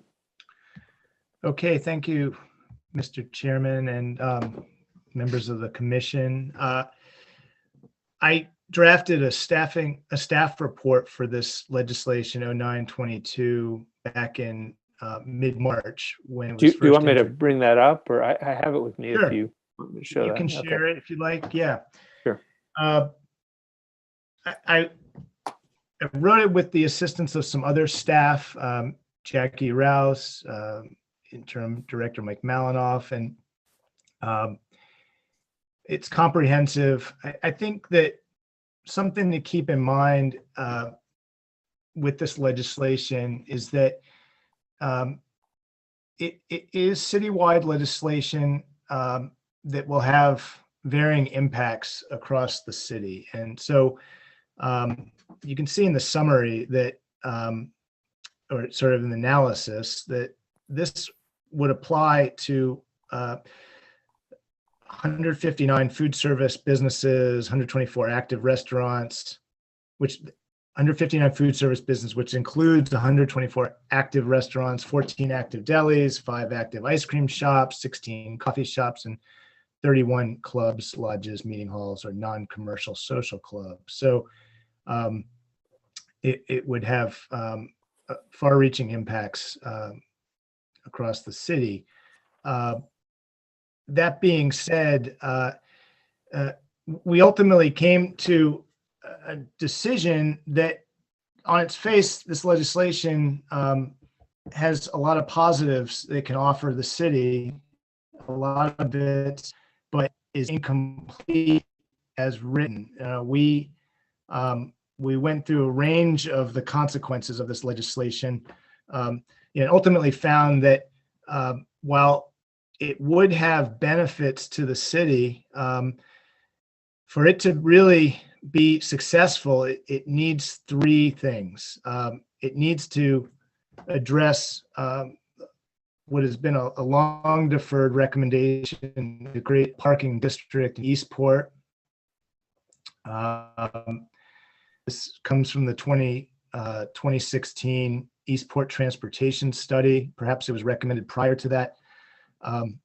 2, it needs a mechanism for diverting revenue from new revenue from parking fees to the transit system in a more, and bike and pedestrian infrastructure in a more strategic way to really change transportation behavior. I think it's sort of implied in the legislation that there will be behavior change, or people will use other modes of transportation to get around the city if some of this parking goes away. But it really needs to be more proactive in setting up the method for doing that. Our current bus system already does use parking funds. I think Director Johnson may have referenced that. It's an enterprise fund.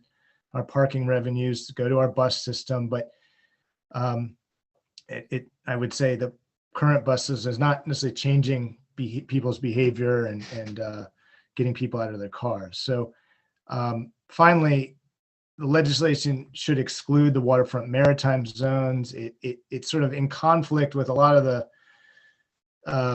legislation that happened last fall. It came out of the Maritime Task Force that updated the maritime zoning legislation. It was 35 plus years old. A strong consensus decision from that task force was that non-maritime businesses, specifically restaurants, will have a detrimental effect on the preservation and expansion of maritime uses in the maritime zones. And so the task force made a number of explicit recommendations for how to regulate restaurants, or I should say, where restaurants should be expanded and where they should not. And that then made its way into the zoning legislation that was adopted in November of 2021. But I did, going back to the reason why we're identifying Eastport as a sort of unique nexus for this legislation is that really a large portion of the city, I think, will have receive a positive impact from this legislation. I mean, where there's ample parking, street parking or off-street parking or shared parking in the form of garages. Certainly downtown has a high concentration of restaurants, and it has no parking requirements because of its existing garages that absorb a lot of the parking capacity and need. Eastport is one of the few parts of the city where you have a concentration of residential and commercial businesses, commercial establishments in close proximity to one another. And you have unregulated street parking, and you have an extremely popular outdoor dining environment. That sort of confluence of factors creates what we believe will be an accelerated number of conflicts if there is not some regulation of the street parking that exists in Eastport today. That's to say, I go into this in the staff report early on that, businesses that are looking to be profitable will reduce their costs however they can. If street parking is free or cheaper than providing off-street parking, that's where patrons are going to be encouraged to park. If we expect people to use street parking, it should be priced accordingly, and it should at least be as expensive as what it would cost to park those individuals off-street. So in other words, we're sort of subsidizing the use of off-street, of public street parking, and we probably should not be doing that. That's, just basically taking a cue from how the parking districts have worked in downtown and Inner West Street. They've been very successful, and it's something that would apply to Eastport, and it's been recommended by outside consultants. I think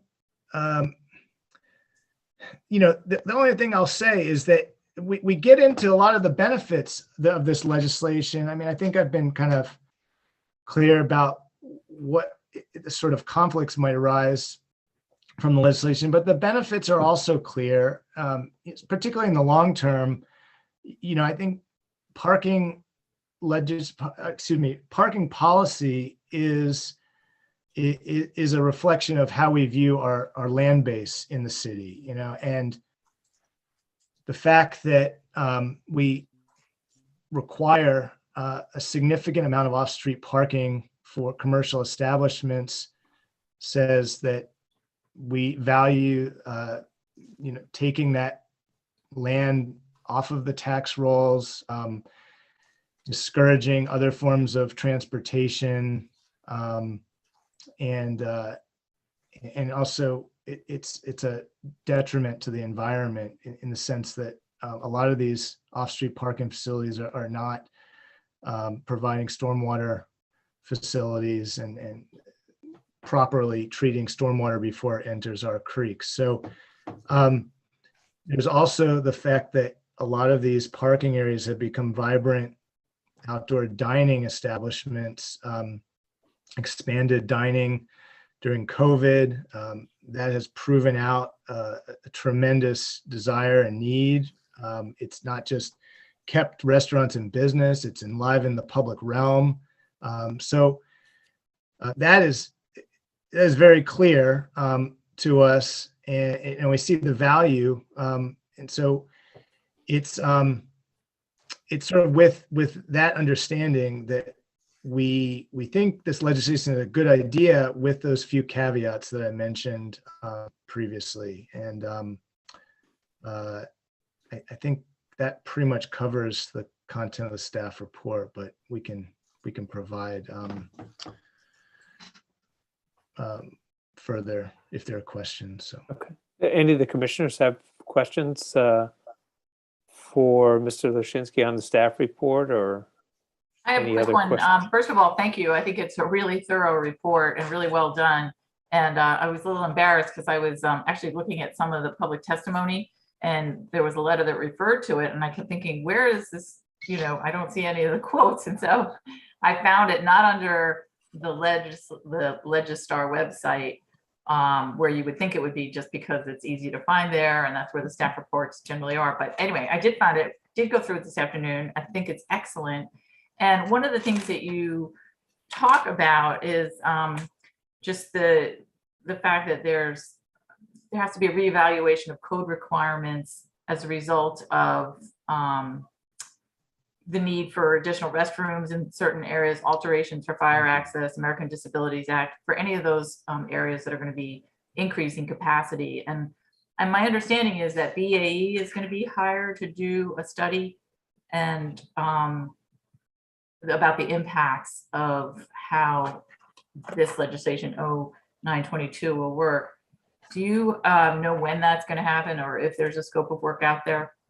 yeah, that's a good point. Thanks for bringing that up. It's sort of a tangent to this legislation, but it's worth just mentioning that there's a separate resolution that was passed by City Council. I believe it's R1322.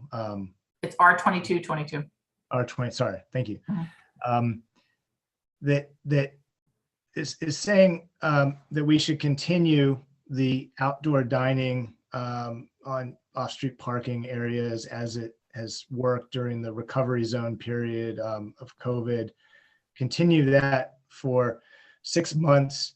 During that time, do a study to understand its impacts to the businesses, to the neighborhoods, to the city, in a number of ways. Not just how many parking spaces are used and additional revenue that may be generated, but also, there are fees that are adjusted to the city. There's impacts to the neighborhoods from additional traffic, et cetera. There's impacts to the restaurants themselves in terms of additional occupancy. And so that's a point in here that I forgot to mention, that, whereas during COVID, a lot of the outdoor dining was replacing indoor dining. So there may have not been a net change in the occupancy of the restaurant. Right. Post-COVID, or as COVID is in sort of retreat, a lot of that outdoor dining is expanding the occupancy of these restaurants, which may have impacts on various codes, building, safety, health, et cetera. There could be a need for an additional restroom. There could, be need for additional ADA parking. There could be a need for fire access to change. So those things would need to be reevaluated. But going back to your question about the study, so we have engaged, well, I should say we have a proposal from BAE Urban Economics. They're a firm based in DC that's been working on the comp plan with us already. One of their principals lives in Annapolis. They know the context well. And we are planning to contract them to do this outdoor dining pilot study that would start this month. That's what we're working on, so that they would be doing, based on the resolution language, they would be doing a 3-month study period, approximately, starting from their notice to proceed with their scope, which will be in probably the next week or two. The resolution has the study delivered. It needs to be delivered to City Council by September 25th. So their contract says they would have a draft prepared for staff by September 9th. And then we would provide comments immediately that they would address. So yeah, even though the resolution called for a 6-month period, it also called for a report that's due 30 days prior to that 6-month timeline. So that's kind of where the September 25th. And in the meantime, the restaurants that are operating using their outdoor dining ability, parking lots, they'll be allowed to continue that. Right. Okay. There's a fee that's been established, though. That's actually part of this as well. So I mean, in that your seems opinion, fair. It seems it won't be growing the pot right away without having the impact looked at ahead of time, which seems pretty fair. in your Yeah. opinion, with respect to this legislation and the things that you mentioned about possible effects on other code and this particular study, I know you wrote this staff report back in March, so obviously some things have transpired since then. Do those things modify the staff report at all in terms of, would you recommend needing to do all of say those code changes at the same time as this legislation, and have the results of that study, or can those things sort of continue on separate, related but uncoupled tracks? With a little more hindsight, what's your sense on that? I think the study will yield some, or at least confirm some assumptions that have been made, and it's a relatively short time frame for it to be completed. It does seem like it dovetails with this legislation well, in terms of, I think it will reinforce some of what this legislation is trying to do, but I can't crystal ball it. I think that's just my assessment of it. I think that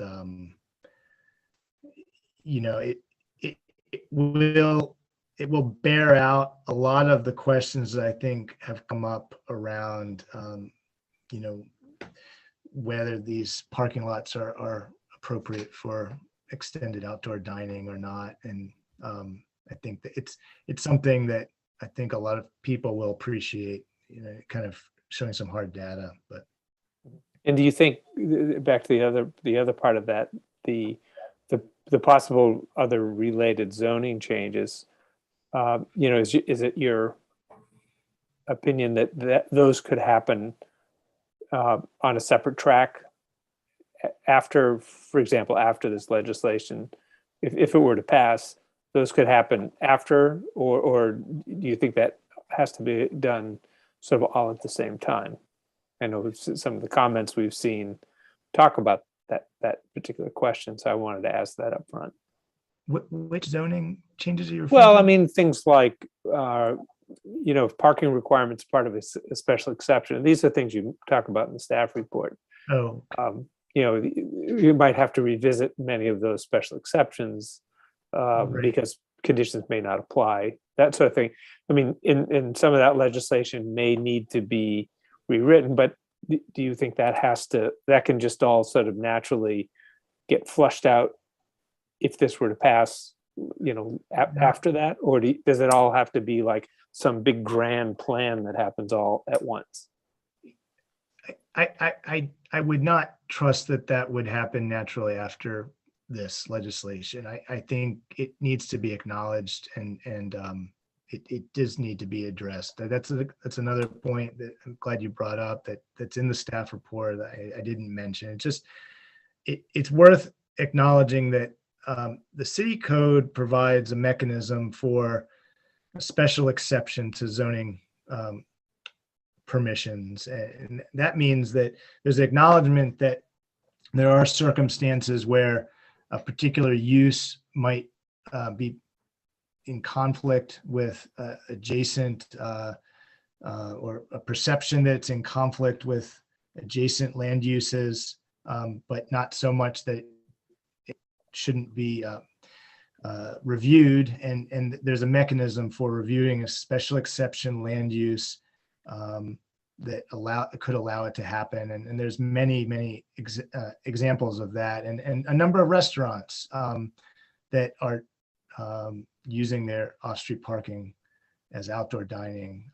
So within that special exception process, there is a review and hearings and essentially a determination that the use is acceptable and meets the threshold, and those would have to be re-reviewed. I mean, that's just the nature of our code, and so there needs to be acknowledgement of that. That's really the nature of it. Thanks. Well, those were my questions. Anybody else have questions? Are there other studies that are going on or that are going on now in addition to this one that you're about to inaugurate? Is the Eastport Civic Association doing something? I mean, wasn't there a sort of comprehensive parking study that they were engaged in concert with the city, if I'm not mistaken? Yeah, I mean, there was a Eastport parking task force, I think in 2018, that issued a report that is on the city's website. That was sort of right after the 2016 transportation study for Eastport. And then there's an ongoing study right now, and they are right about to issue their first the recommendations in about 2 weeks, and they've been working with the businesses. So all the restaurant owners, you've got Davis's and Boatyard, and it's the Eastport Civic Association and Eastport Business Association, and they've been working with the city, I guess, with David Jarell and some other folks. And I think there might be testimony either coming tonight or someone who can talk to that. Oh, no, it's in the letter, actually. That's where I read it. So they have been working on. There was a letter from the Eastport Civic Association that was submitted as public comment that kind of addresses some of what that committee. Yeah, and they're very close to giving us or the city, some valuable recommendations based on things that go as far back as 2016, because there was that traffic analysis that was done, and so that should be forthcoming. Okay, I have another question. What's involved? Can I just add, just to answer your question though further, in terms of other things going on, I should just acknowledge that we are doing a reform initiative around form-based zoning that is targeting most commercial and office zone properties in the city, basically moving them into more of a mixed use type category, and parking requirements would be part of that. So we're definitely moving in as a city. I would say we are moving in a direction of providing land use controls that do not privilege the car as much as our land use has over the last 50 years. And that's going to be true in our zoning reform moving forward. But that, I don't expect the zoning changes to be in effect in the coming year. It's probably going to be beyond that. So as one contemplates the effect of this ordinance, which is in front of us, one also has to think of what effect form-based codes may have on commercially zoned areas. Is that right? I mean, there may be, form-based codes may say building of a certain size only has to have 3 parking spaces.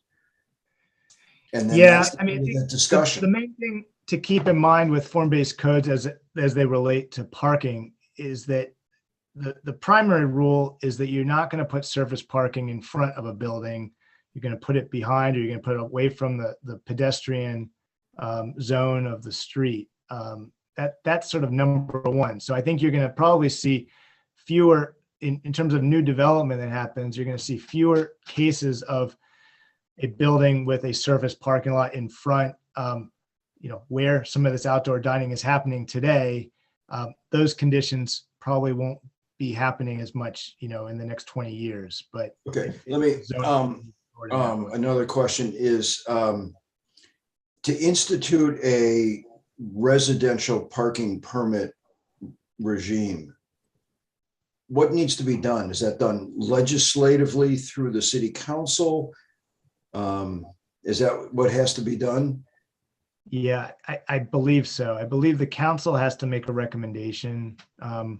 As a former chair of the transportation board, I'm pretty familiar with that process. And basically, the transportation board somebody has to bring an idea to them. They recommend it to the city council, and then the city council has to take action to modify the residential parking, actually modify the code that enumerates the residential parking programs. And this is a minor editorial here. It's a lengthy process that probably shouldn't be in code. It should be done administratively, but that's my view of the world. But that's not the way it's actually in the code. So you have to go through that. What about installing meters? So, parking meters? Is it has to go through the same process through the transportation committee or whatever it is? No. And no, that's done administratively. I believe so. Okay. But it's the residential parking thing where residents get stickers, pay for stickers that then give them permission to park on. Can an alderman, a city council alderman or alderwoman, sua sponte on their own, introduce legislation to inaugurate a residential parking permit? I believe so. Because it's ultimately it's that part of the code that needs. All right, so it doesn't necessarily have to be initiated by this transportation commission. Transportation board, no, but that's the typical. Okay. That's the typical process. It doesn't have to be. Okay. No. All right. Well, Okay. Alex, well, I think that it does require a petition on the part of the residents, and it does have to go to transportation committee, and they do have to make a recommendation to initiate it. There's a whole process that's laid out step by step in the code, and I'd be happy to send you the link if you wanted to read it. Well, Yeah. I think all right. I think that would be useful because the timing of all of these things that are up in the air is a crucial part of all of this. Okay, I'll pull up the link and I will send you all an email. Okay, thanks, Jackie. So I want to go back to special exceptions. I have a restaurant and I gained a special exception for whatever. And I now want to take advantage of this new situation. I have to go, do I go through the entire special exception process again?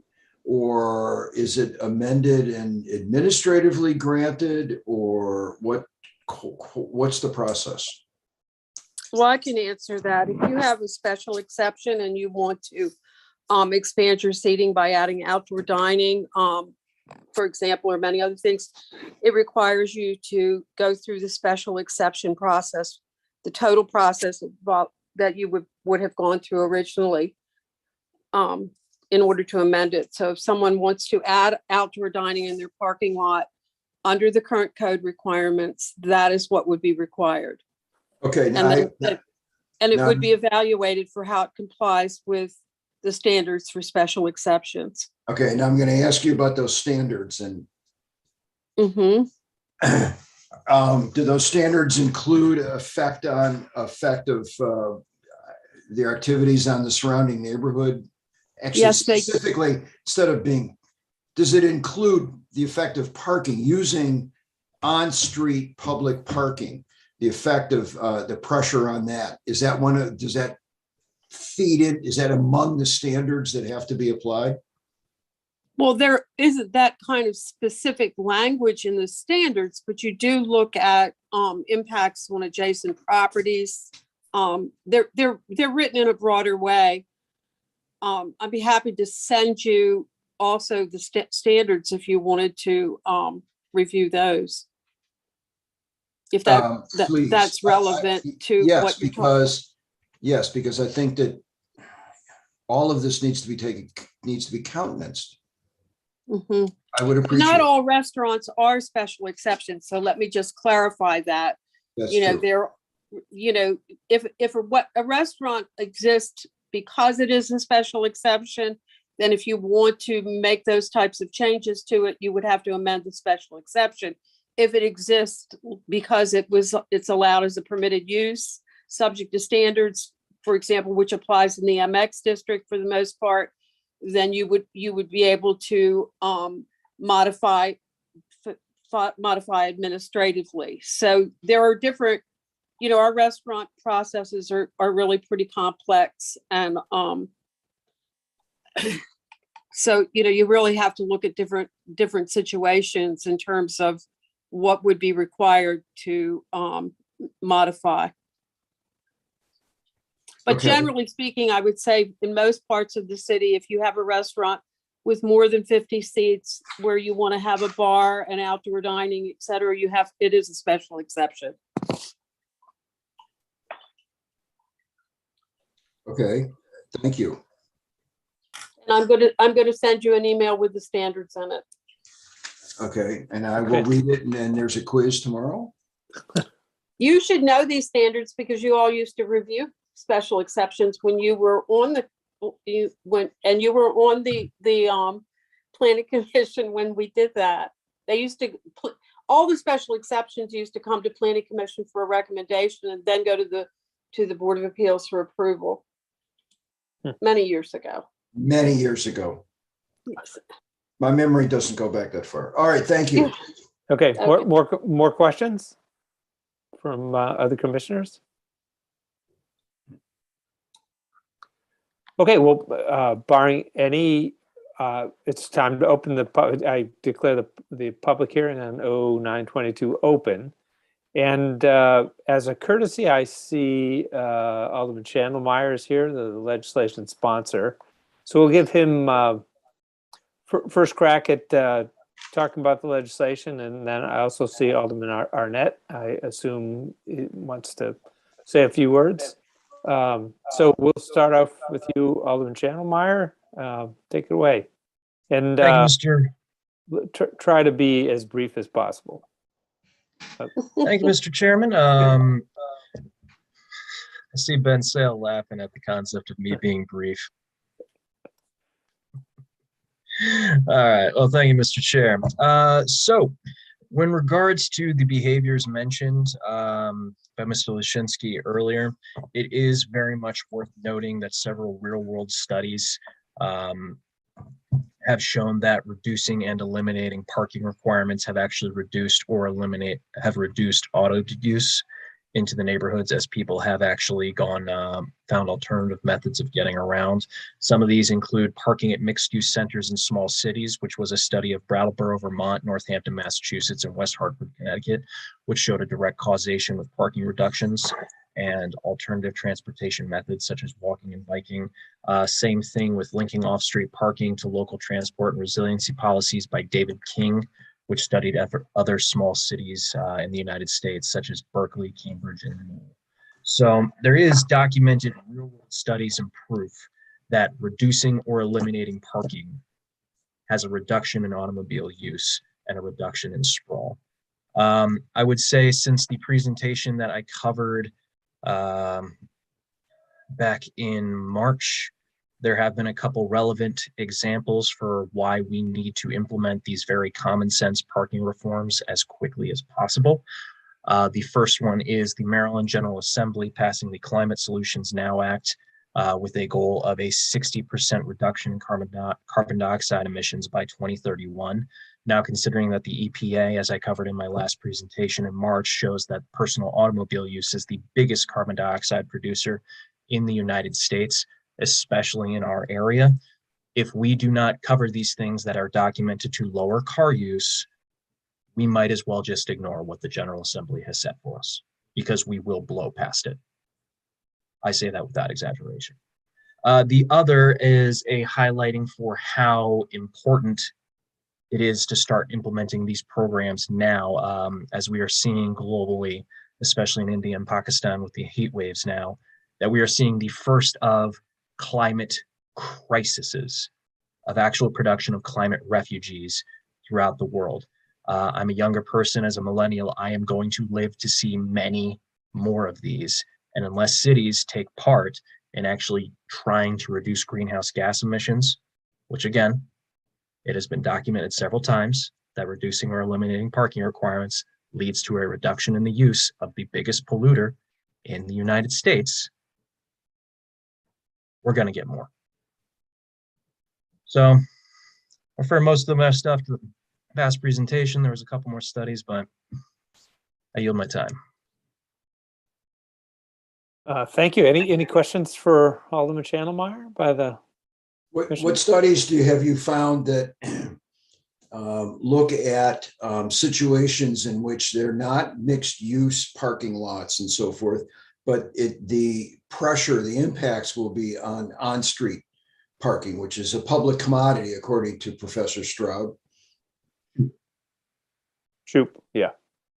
Okay, I would suggest that you communicate them to the people doing, both the Eastport Association and the people who are going to be doing the other, mobility studies. You can't just keep them in your back pocket. Because I think that what we have here is not a situation where they're shopping malls or large strip centers. I think that we have a situation clearly where the public reaction is coming from is in situations where they're very tight residential neighborhoods and there are commercial businesses going on, and not everybody has the luxury of a private parking space in a driveway. And so that the impact will be on the residents who live there and on-street public parking. And so that's clearly the problem that's presenting itself. It's not Forest Drive or. Well, actually, Mr. Walden, with all due respect, several businesses and restaurants off of Forest Drive were able to take advantage of expanded outdoor dining space, such as Main and Market, Grumps, Grapes Wine Bar, until they scaled back their production because their smaller kitchen could not keep up with as large of a space, but they were able to add a couple tables to their patio area. So this is a city-wide. That's not the situation that we're getting a public reaction, because those are large shopping center parking lots, which are generally underused. And what I will also say is regards to public reaction, is we have over 100 pages for this alone, for this commission, for the Planning Commission alone, that have come in from people who are supportive of this initiative. Okay, Because we the will improvements in community review space those. that have been created, Mr. Waldman, if you please let me finish. Yes. Because of the improvements to community space that have been done. Now, with the actual studies that have been conducted in mixed-use neighborhoods, the parking at mixed-use centers in small cities by Wesley Marshall and Norman Garrick has shown a very direct correlation, or causation, not correlation, is shown to actually cause it, in reducing of automobile use when off-street parking requirements are eliminated because of the increase in walkability that is created for cities. Well, I also question whether in the studies, as one reads them, whether they're factored in the presence or absence of adequate public transportation. Because as I said, I mean, I'm being honest that the problem is Eastport more than it is outside of Eastport. What I will say is, in the book, The Green Metropolis by David Owen. Now, I have not read the book that he has cited, but it is worth noting, and I do believe that the information that Mr. Owen is citing here.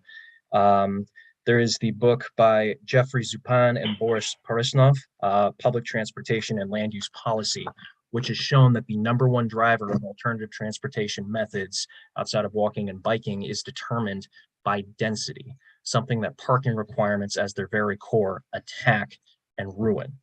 By putting these things in, we force the sprawling out of more land use, and that prevents any kind of adequate transportation from being created. Now we could go, oh, we got to do one first, we got to do the other first. These documents show, or these studies and all research has shown, that unless you put the density first, the transportation is not going to be effective. And when the transportation is not effective, you don't have the transportation, pardon me, go on. And when the transportation is not effective, it is underutilized and you create more people driving. There has to be a prioritization of things other than cars, and space needs to be taken away from the car in order to force other usage into it. You're saying a chicken and egg What we problem. have in Eastport is we have the density, but we don't have the transportation. I actually would argue that it's density built. does not You're not exist. going to be building a greater density than what's already there. We have a problem that exists as it's now. And we don't have access in and out of Eastport. And that's, come on, we need to resolve this with respect to what the situations that we have in the city now. Because Well, I it mean, does what the work well in problem other is- areas very well, as everyone I think here would agree. There are very many parts of the city where this is brilliant. And I think a lot of us support it. It just, we have to, I think incremental approaches may be warranted here. And I'm wondering if incremental approaches would be something that appeals to you, Brooks. Do you see the benefit of that? Well, actually, when it comes to incrementalism, championed by Chuck Marohn in Strong Towns, there are two things where he says he supports the absolute removal of them no matter what: parking requirements and single-family zoning, which we'll come up to another time. Don't worry, guys. But in this case, that the density for any kind of adequate transportation system of the most baseline level of a bus has to be between 16 to 30 units per acre, according to the Sprawl Repair Manual, which is one of the best sources of densification in suburbia retrofitting suburbia out right now. And that has shown that 16 to 30 units per acre has the density to support any kind of adequate bus systems. So these little things here and there can increase the density and increase the supply line overall. And I will also argue that the climate crisis is showing why we might need a little bit more of a rapid change when it comes to the prioritizing of the biggest polluter and the biggest greenhouse gas producer in the United States. I have a slightly different question. Have you talked to any business owners who, given the option of not having any minimum parking requirements, would still choose to have parking requirements or still offer off-street parking because that's what their business model requires? Do you have any sense of that? Yes, I had a conversation with the owner of Soul, whose business model he believes relies more on easier parking access. So he was going to try to keep his thing, believing that the indoor restaurant space, as COVID restrictions eased, would bring more people back into it if there was easier parking. So there are areas and people that are going, well, we would prefer a more convenient parking model as the essentials to our business, and that is fine. This legislation would not force people to remove off-street parking. It is just putting that in the hands of business owners instead of the city using a formula that has been shown time and time again to be a pseudoscience that exists to justify its own existence. So more likely, the types of businesses that would choose to avail themselves of no offsite parking would be businesses whose business model could accept, locals walking or whatever. You wouldn't have a high end business that assumes, perhaps wealthy clientele driving in. You wouldn't put that in a place where there's no parking. I mean, that's really a business decision and not. It would be a business decision that they would be able to determine what their clientele is. Right. The most likely source is. For example, fast food restaurants tend to rely more on the easy in, easy out convenience of automobiles rather than dense walkability. So I'm not expecting to see Burger King open up al fresco dining in its parking lot. But that said, other restaurants rely more on the community atmosphere that they create by lots of people being able to gather and enjoy each other's company. And those would probably have a better time by reducing or eliminating the forced parking that the city currently puts on them. Thank you for mentioning that comment. There was actually quite a bit of narrative in the public comments in support of this that actually mentioned from business owners that stated exactly that the community aspect of reducing the parking would actually allow their business to thrive and continue to thrive. Thank you. Again, this is just putting more initiative in the hands of the business owners themselves rather than the city using a pseudoscience to force sprawl. Okay, any further questions for Alderman Chandlemeyer? I had a quick question. So, Mr. Chandlemeyer, you've supported being carte blanche across the whole city and not doing any piecemeal, is that correct? Yes. Just want to be clear on that. Thank you. I think that the majority of the development pattern in this city shows that this is a sprawled development pattern, and these kind of things are very essential for it.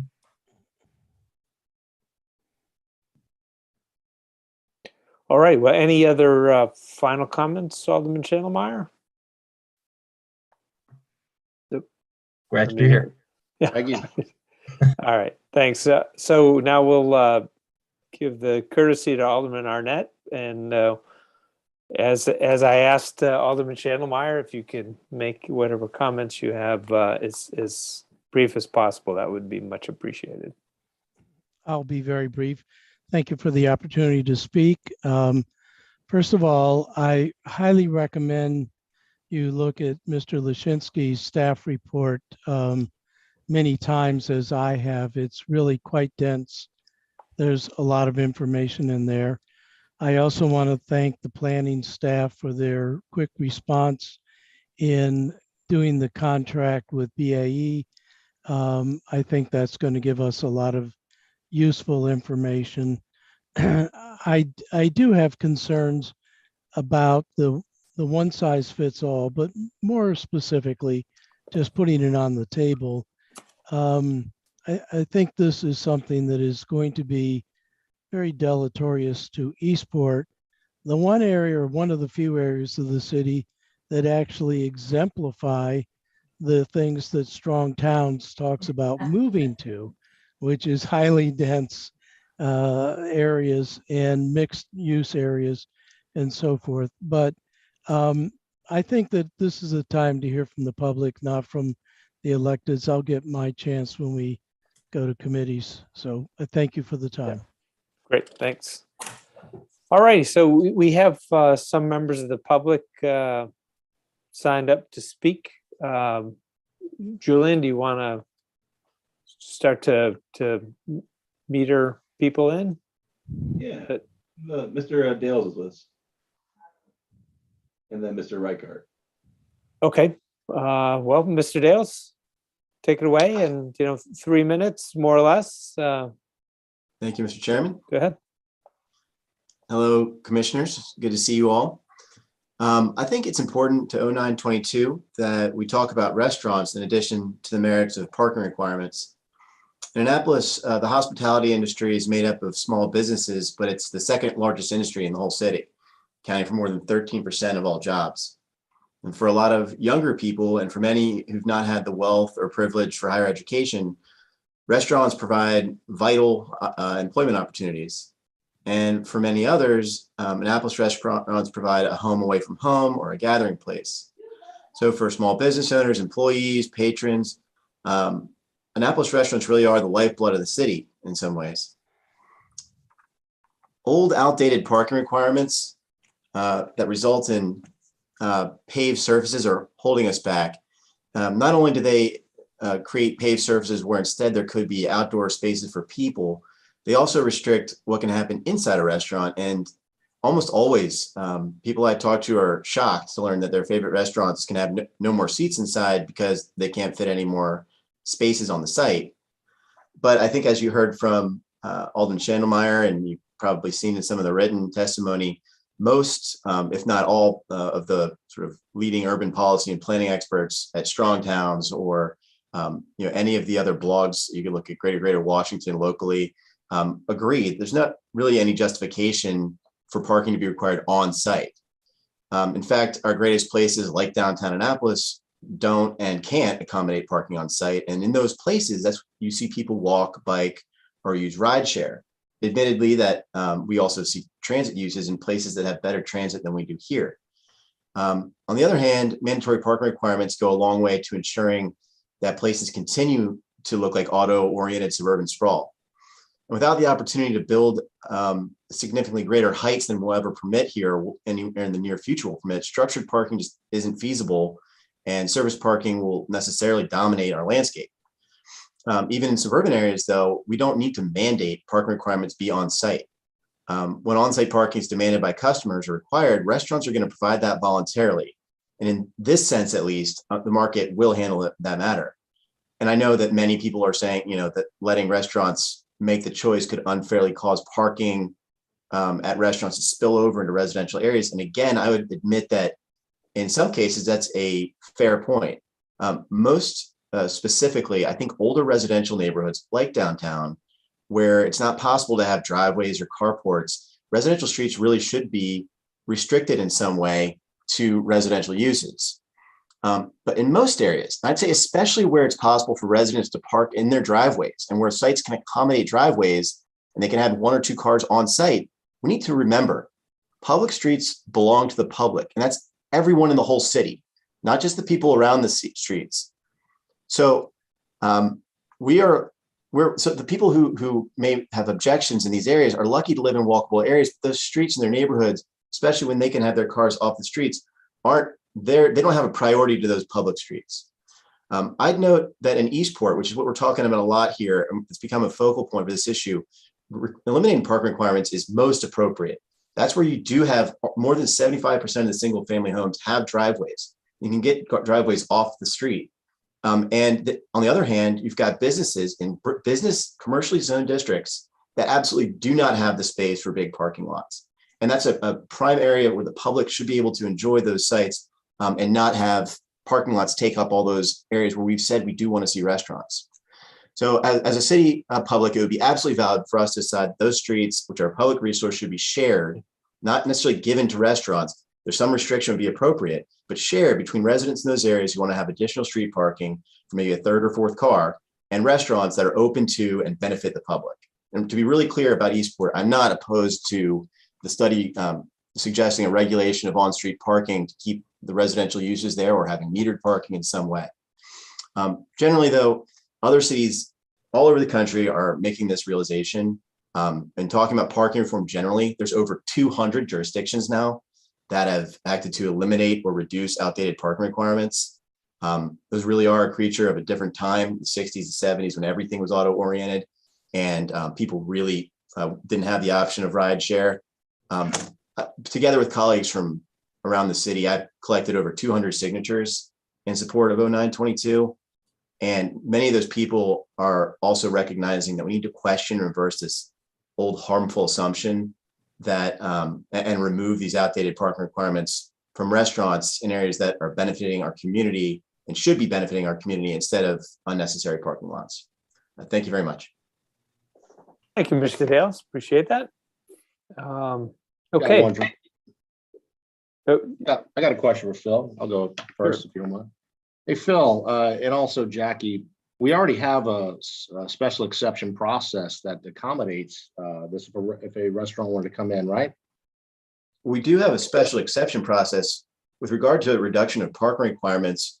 That the special exception doesn't provide for that opportunity. Generally, you need to meet your parking requirements unless you have either off-site parking or some justification that for a special reason your parking should be reduced. And just to finish that thought, Commissioner Sale, earlier there was a discussion about what would happen if a special exception restaurant sought to modify its site plan or its seating plan and add seats, remove parking spaces. I don't think it would always be the case that you'd need to do you would have to modify your site plan, but there may be a determination that in some cases the modification to the SE, the special exception, would be a lesser process, a minor modification. And in other cases, it may be a major modification to SE, so you'd have to go to Board of Appeals and you guys. But some cases might be minor in both counts, minor site plan change, minor special exception modification. So it would just depend on what you were asking to do and what you already had. For restaurants that don't have SEs, you wouldn't have modification to the SC, just the site plan. Yeah, and I was assuming you had looked into this in depth. That's why I asked you, because that's helpful. And I'm always a big fan of reducing overly burdensome legislation that hampers business and what they want to do in the modern time. And I definitely see where Shannemeyer, Arnett, and yourself are coming into play here with this. Seating constraints, other issues, and also see where the public can be worried about it. But I mean, most of downtown is already regulated parking wise. The signs are all over the dang place when you go try to park down, especially after 8 p.m. So it seems like we have some solutions already built in place. I'd like to hear more. Anyone else? Well, I have my hand raised. I'll say a few things. Yep. Hi. There's a lot that I think we need to learn, that I need to learn still, and I'm going to do it before the next meeting as well. I'm concerned about, of course, like everyone, I think we need to reduce automobile usage, and definitely I wonder about the feasibility of doing that in this arena. It's easier when you say you're building a city from scratch as opposed to trying to fit something into some structure that's already there. I do have a couple, but I'm going to keep my mind open on all of that and see what we can figure out. I was concerned, Mr. Leshinsky, I don't know how many times he said, I think. So he said, I think a lot. So that makes me say, how strong do you really endorse this plan? I was just wondering with Mr. Dales, you seem to have a lot of knowledge on this. Are you representing someone? Or are you just an interested resident? Well, I'm just trying to understand what your role is in this. Commissioner Iams, I am not specifically representing someone on these comments tonight. I have many clients who will be affected and would potentially benefit, and I know have expressed interest in this. But you may know that I'm sort of an urbanist. I have a master's in planning, and I spend a lot of my time trying to bring knowledge on these subjects. So the reduction of parking requirements for groups like Strong Towns, or with the topic of missing middle housing, that's a central tenet for Congress for New Urbanism, and every organization I've looked at this information. Most everyone agrees that parking requirements are holding us back. So that's really why I'm here. Yeah, I agree. They are holding us back, and I'm one of these people that just wish everything was, you could just block off streets and have shuttles going to them and the whole 9 yards, which you see in a lot of cities. I'm more concerned about the ability to retrofit something that's already there and not take things in consideration. But I've got plenty of time to learn that in the next few weeks. And I just want to make sure that we're not, I wonder though, we've got a lot of different studies going on, and do we need to listen to those studies first, or are we being a little premature here? And so I'd like to hear from what other people have to say before we go forward. The one comment on retrofitting, Commissioner Imes, that I'd say is that there's been some question about the amendment or comment on the amendment that directs the funds to reduce parking, both for on-street parking and off-street parking, to the transit fund. And I would suggest that really should not be the burden of restaurants. But in this case, and because of where we are and the difficulty of retrofitting, I don't oppose that. I feel like it should be a shared cost. And it's okay if the restaurants at this point help us get a kickstart to providing some more transit and having, other options when we do restrict parking, so that people who don't have the means to take Uber could, use hopefully a bus system that's run better in the near future, or any other type of transit that we are able to provide.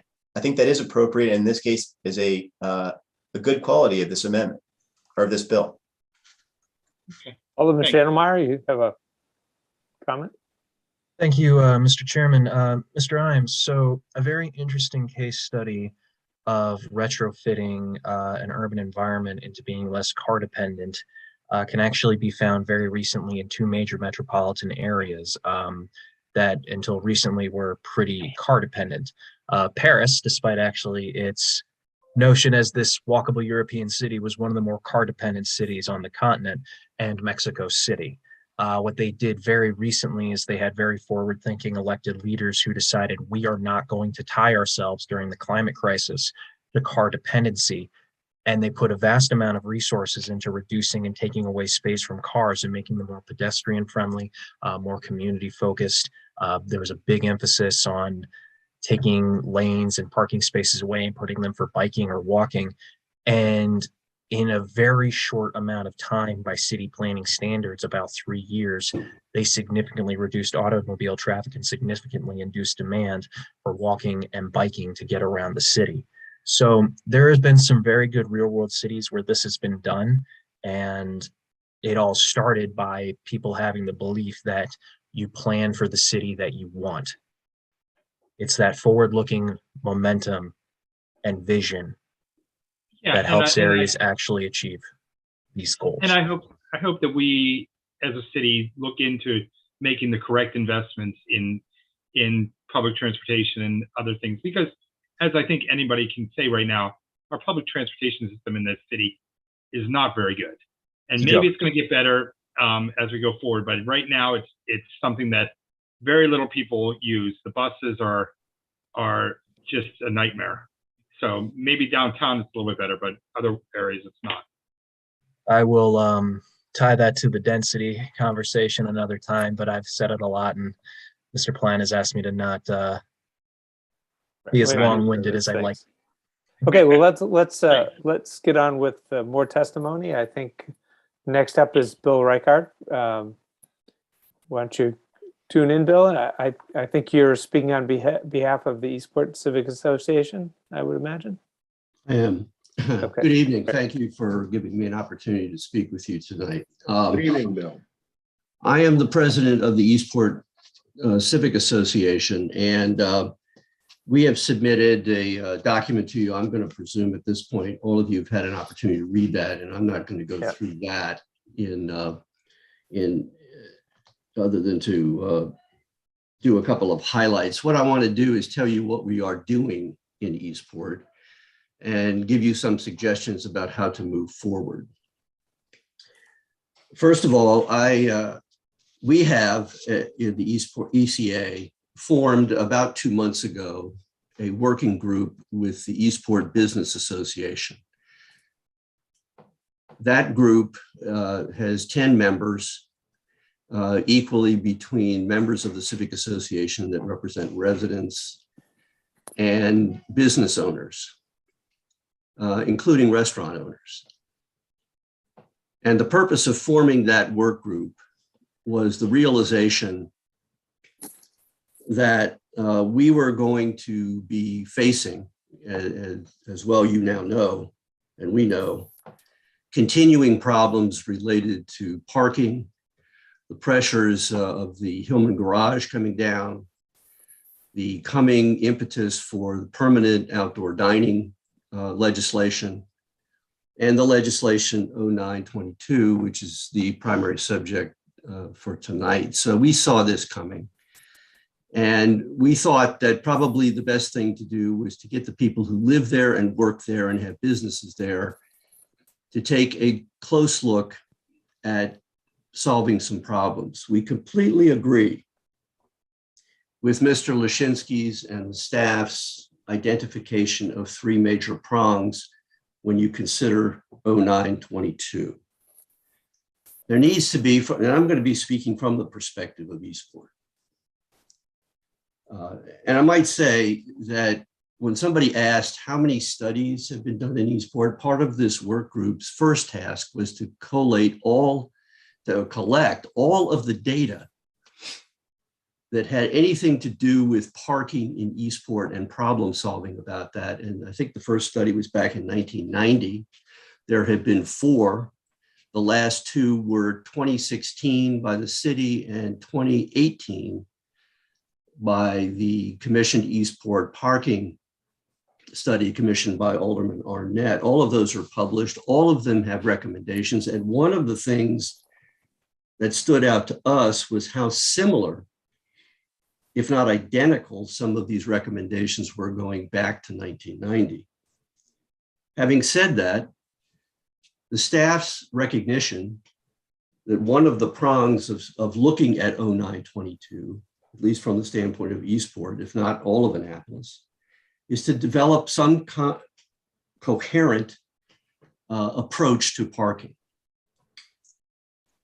We are not here to debate climate change or general 30,000-foot theories, okay?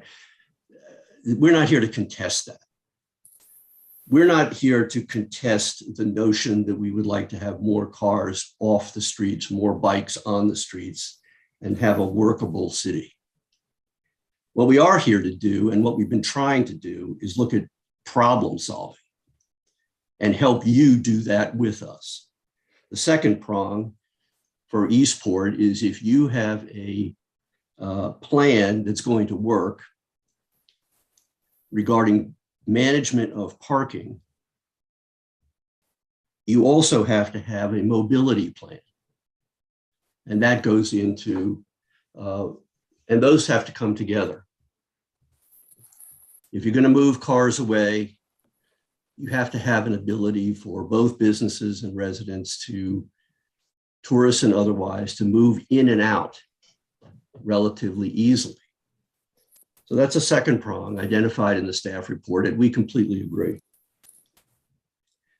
The third prong that the staff identified, we also completely agree with, and that is in Eastport, it is quite clear that 0922 would have to be applied in a different way than a one-size-fits-all approach.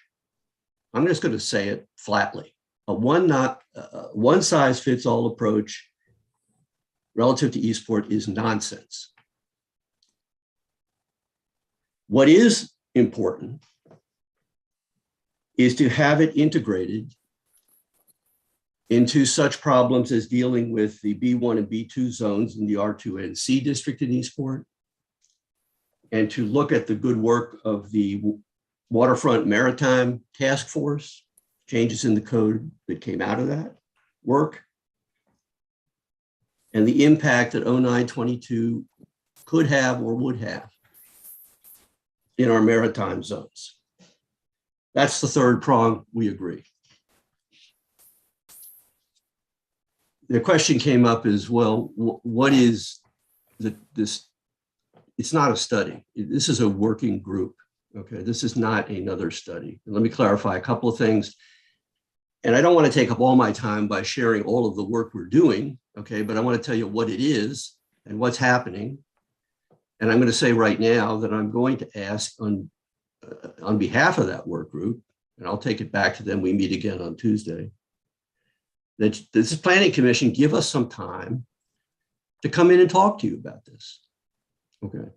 Because it warrants more than one person giving testimony in a very short, concise time tonight, but I thank you for the opportunity. The first thing the work group did, as I said, was to go ahead and look at all the data that currently existed and all of the studies that have been done before and determine basically, is it valid? were their findings still valid? And if so, to what degree? And if not, to what degree? Secondly, and coincidentally with that kind of work, we conducted, I'm going to not use the word survey because it's not a scientific survey. We did a questionnaire online, 220 people in Eastport, and this is sponsored by the EBA and the ECA. It was distributed to businesses and to residents. Over 220 people responded. And it was simply a questionnaire asking people to identify the degree to which they thought there were problems related to parking and mobility at Eastport. It also explored some other concepts. So happy to send you the results of that. It's an informal survey, but it told us something. Mostly what it tells you is to confirm some of the impressions we think we already have by knowing the people who live in our community. But some of the interesting things were that we found that, at least from the respondents, 60% were parking their cars in driveways or off public streets. About 40% were parking on the public street. Over 60% identified parking and mobility as serious problems in Eastport. When asked in regard to public transportation, very few people use public transportation. We did ask the question, if public transportation were free, would you use it? I want to remember that less than 15% said they would use it. So even if it were free, they wouldn't use it. We don't take much out of that. I mean, this is not a scientific study. It's just a kind of a dipstick. How are people feeling out there about these things? But on that particular question, I think it's really a question of, look, can I get where I need to go easily and economically? And from at least the feedback we have, the answer is no. Try getting a bus and going to the giant food store from Eastport someday. It's a real interesting exercise. So parking and mobility go together, and pay attention to the zones. But here's the fundamental question for the commission tonight. You are asked to make a recommendation to the city council. And my question is, why would you do that without understanding, and for us, the public, to understand the results of the mandated study that the city council has commissioned under R2222? They have just identified, as Mr. Lashinsky has said, they've just identified the consultant that will work with them and to do this. And we, frankly, are anxious to meet that person, to sit down with that person and share what we've done and what we're doing, and learn something from them as well. And that's going to take some time. The report, by the terms, is due on September the 25th. But why would is a rhetorical question, why would the commission render a report prior to seeing the results of that? I'm going to ask you not to render a report until you at least hear some of the recommendations that we make. What might those be? What are the things that we're looking at in the joint work group? We've met several times with the city manager, David Jarell, who's been, I will tell you, the city manager's office has been quite cooperative with us. We're very pleased with that. We've had 2 substantive meetings with him and SP Plus, and you know who they are. We have conducted meetings to learn about the use of apps, app-based programs for the management of parking in certain zones. So we're becoming educated about that, loading that into what we're looking at overall in Eastport as one of several possible suggested options. We're not there yet. I can't speak solely for this work group, but I would tell you that we are probably 30 to 45 days out to publishing final recommendations for consideration, recommended options.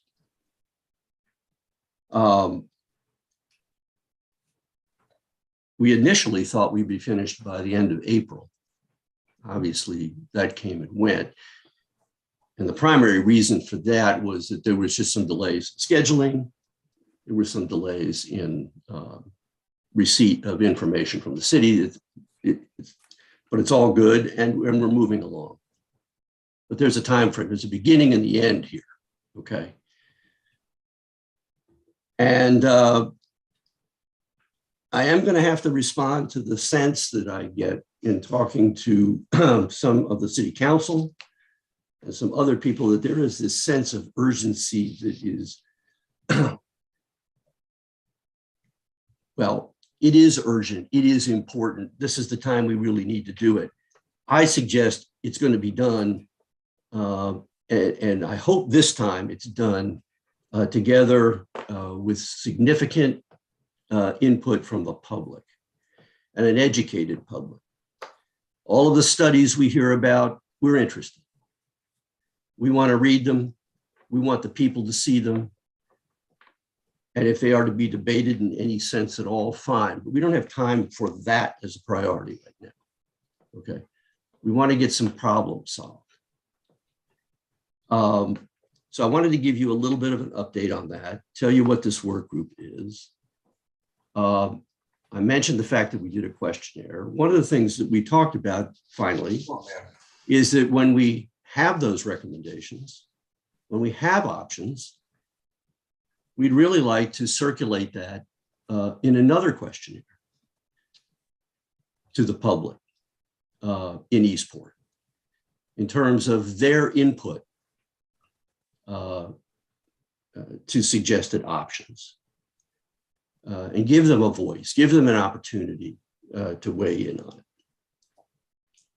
I will tell you that the questionnaire we did before was translated into Spanish, and we are making efforts to circulate that into the Hispanic community, because we know that the stakeholders include not just the residents and the business owners, but the people who work in the restaurants, the people who don't have the transportation easily to get to those restaurants to work. So I'm done with my comments, but I want to give you information more than make an argument here. Okay. And if I make any argument at all, it's, can we slow down a little bit and do this right? And thank you. Well, thank you. I appreciate your speaking on behalf of many of the Eastport residents, and it's nice to hear all of that coalesced into, one presentation or discussion this way versus, a lot of onesie-twosie things sometimes can wander a little bit. So I appreciate that you sort of have collected that information and distilled it and brought it to us. Anybody have questions for Mr. Reichard?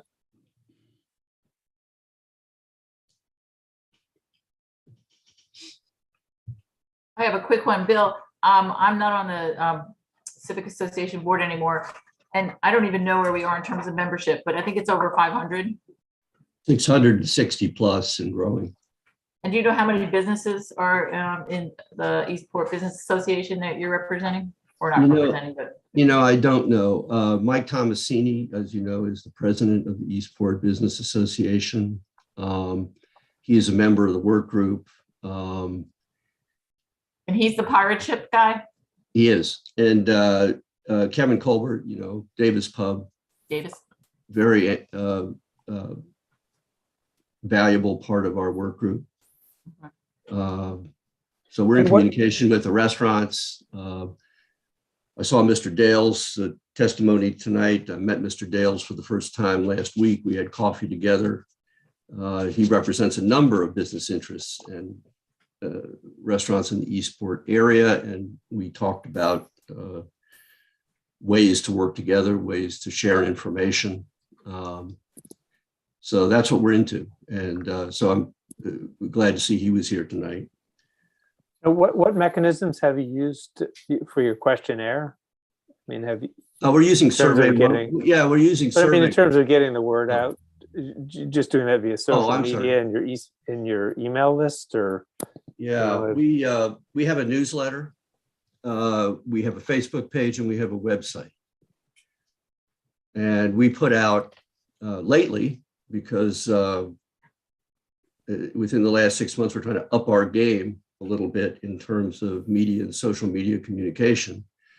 So the letter that you saw tonight is on the website. It's blasted out to 660 people. They see all of our written testimony to all commissions, city council, and committees.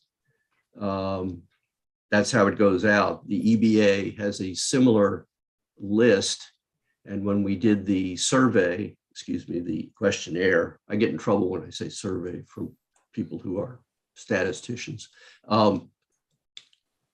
That was put out through the EBA, the ECA, and actually other sources as well. The social media, Eastport Neighborhood Forum, places like that. It went out that way. So in other words, the questionnaire went out, anybody could answer it. It didn't have to be a member of the ECA or the EBA, to clarify. okay, thanks. So Mr. Reichert,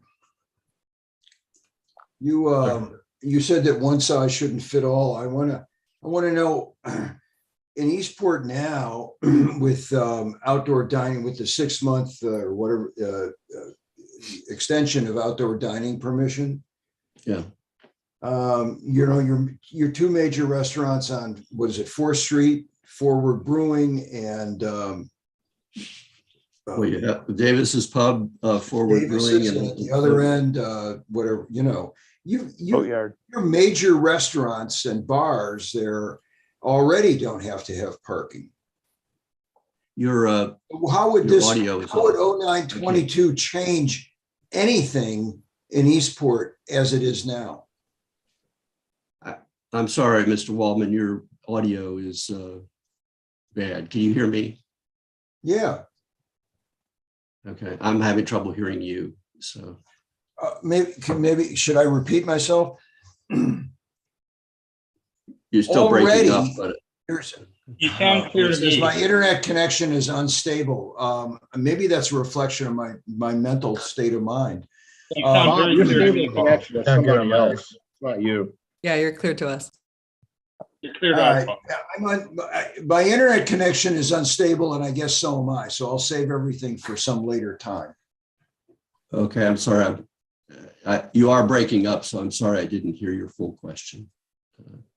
Well, I want to know what you already have outdoor dining and no parking on site. So how would 0922 change anything?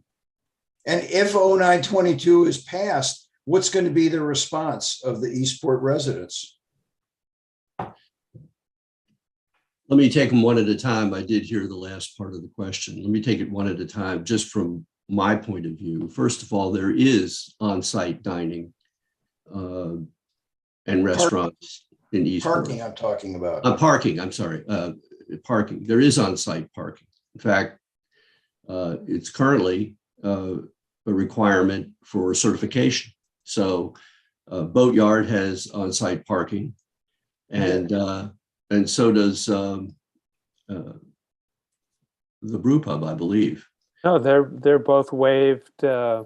Okay. Oh, I'm sorry. Okay. Yeah. Yeah. Right. On the interim, on the interim basis, that's right. Yeah. Okay. So Right. okay. I'm sorry. Now Yeah, I understand. that was Mr. Wildman's. That's the first question. What would 0922 change from the situation as it is today on the ground? And the second question is, what would you do in response? What do you intend to do? The fundamental question is, what would 0922 do anywhere? Well, in Eastport, what it would do is eliminate the requirement, let's talk about restaurants or other businesses to provide parking. I'm well aware of that. Those people, then anybody who goes to that restaurant, goes to that business and comes into this peninsula has to park someplace else. So you're adding cars without a system in place or even beginning to transport those people from other locations. We don't have a garage. Okay, so you know the problem. I've heard all of this. Okay, well, So what are you going to do? Well, part of the solution, if there is a solution, is to restrict parking in zones. Okay, so that's one option. All right, you push people out, but all you're doing is pushing people out through paid parking. Is an option through app enforcement. That's one option. It's not the only one. But that's one way to do it. But if you're going to do that, you're going to have to, you basically have people pay to get in close to the restaurant. And then the problem becomes, well, how much are they going to pay? And how far out does it take for you to walk? And is there another place for you to get a ride to get there? Okay, those are all the factors. Anyway, I don't mean to interrupt, but that's, I mean, isn't that, I mean, speaking as a resident of Eastport, don't you want to preserve that on-street public commodity, a parking space on the street, and in fact force, as Mr. Schandelmeyer wants to do, is force people to walk or bike or take a bus or take a cab? Well, the residents don't. Restaurants? Yeah, the residents want to be, the residents and the business owners and the people who work in those businesses should have a priority, obviously. Okay. And the question is, what are they? Pardon me? I don't know that. Order? I'm not going to assign an order, but logically you would think that the residents and the business owners have a priority in terms of. Do the residents have a priority over the business owner? I don't know. I don't know yet. Well, I don't know that your group is problem solving, and the problems need to get solved. And that's one of the problems. Okay. Well, one of the solutions that's been spoken of time and time again is a residential parking permit program. Well, and I don't know why it hasn't been instituted. Well, we're looking at it. Oh, good. Well, because even Mr. Dales, who represents all the business interests and provided, I imagine, helped to provide all of these public comments, which say basically the same thing. He said he's fine with a residential parking permit program. Well, what's the holdup? Stay tuned. Okay. Okay. I mean, the study started in 1990. We've been meeting for 2 months, and I've told you that we should be able to come up with recommendations in 30 to 45 days. I think that's perfectly reasonable. And the recommendations of residential parking zones in Eastport's been going on. It's been talked about. Yeah, in earnest for 10 years, but nothing's happened. Well, it's time for people to, I agree with one thing, it's time for people to get to work and put it down in writing and prioritize it and publicize it. Okay. Yeah. Well, but this is but you have to appreciate it. I'm sure you do. This is a process. This is a process. Well, see the process for establishing these zones. Well, I would suggest that you get a move on, because things are moving fast. And not only is a residential parking permit program should be in the works, and as we've learned tonight, it needs to be instituted by residents who go to the transportation board, who then get their aldermen to support it. Okay. There's also, how do you link in public transport, the electric mobility that we've been hearing about, shuttles and so forth and so on. That's also more down the line. Well, but that's a response to 0922 if it passes. So can I step in here for a second, because we're starting to have a debate. Right. I'm which sorry, is Mr. not, Plum. not, that's fine.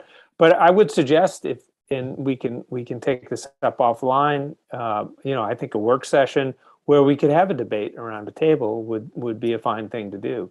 I just don't want to take that time up here. We've heard some testimony, and that's what tonight is about, with some questions. But I certainly let's talk offline. If we can have a work session, even between now and the next meeting, if that is possible, that's something we could look at to have a more free flowing debate. I would appreciate that. That would be a good idea, I think. Thank you. Okay. Well, any further comments at this point? Okay, so Julian, is there anybody else signed up? Was just those two?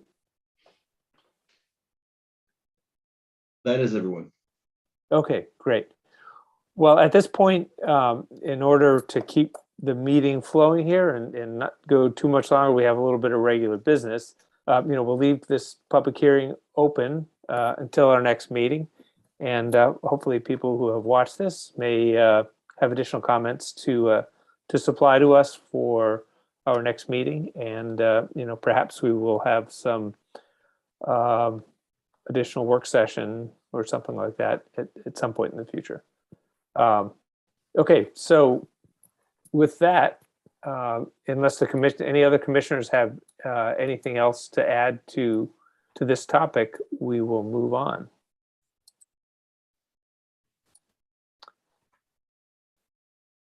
Okay, let me bring the agenda back here. Thank you, Mr. Chairman. Have a good one, folks. Oh, yeah, go ahead. I was just saying thank you. Have a good one. Oh, you're welcome. We're done Thank you. 09/22. Yeah, we are. Thank you all who have showed up here for that. Okay, back to the agenda. So we have removed D, new business, and so we'll skip over that. And now we have approval of minutes from our last two meetings. I think the only one that's had some changes was from the April 21st meeting, and I think Bob had sent that around, and Kimberly updated the meeting minutes to reflect Mr. Waldman's comments. Does anybody want me to show that, or have you all had a chance to review that? I missed the last meeting, so I'll have to recuse myself from voting on the last meeting's minutes.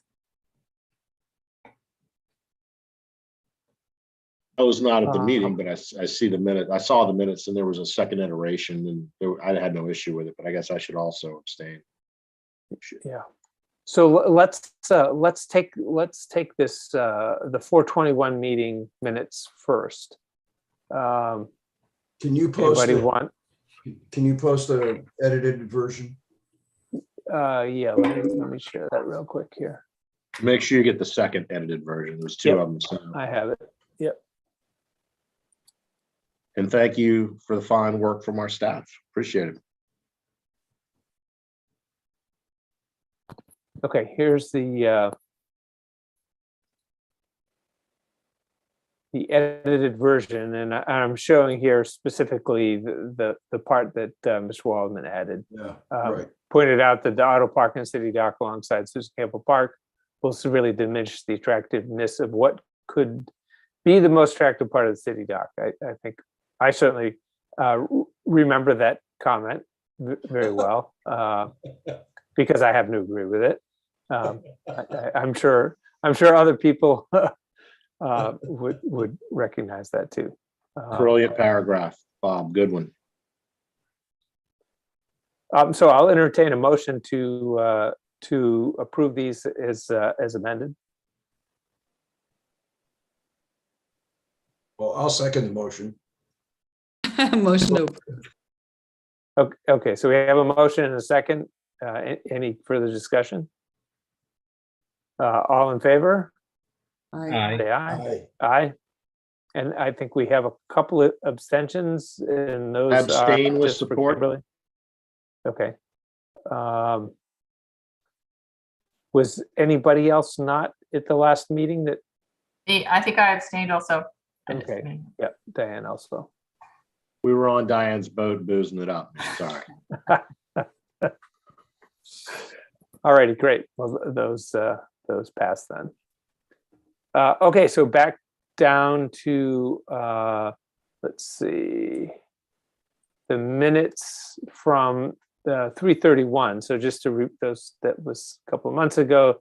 So just to refresh everybody's memory, it was approval of findings for Providence, the Village of Providence Point, and we had a public hearing on the Bay Village project, and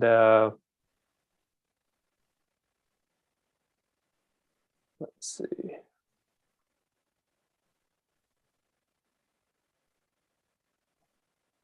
And that was it. Anybody want to make a motion to approve these? So moved. I'll second it. Any discussion on them? Let's see, who was here? So the only commissioner absent was Mr. Imes. So any further discussion here? If not, let's take a vote on approving these as written. Aye. Aye. Say aye. And will I guess, abstain. yeah, with one abstention. Great, these are approved. Okay, so last order of business is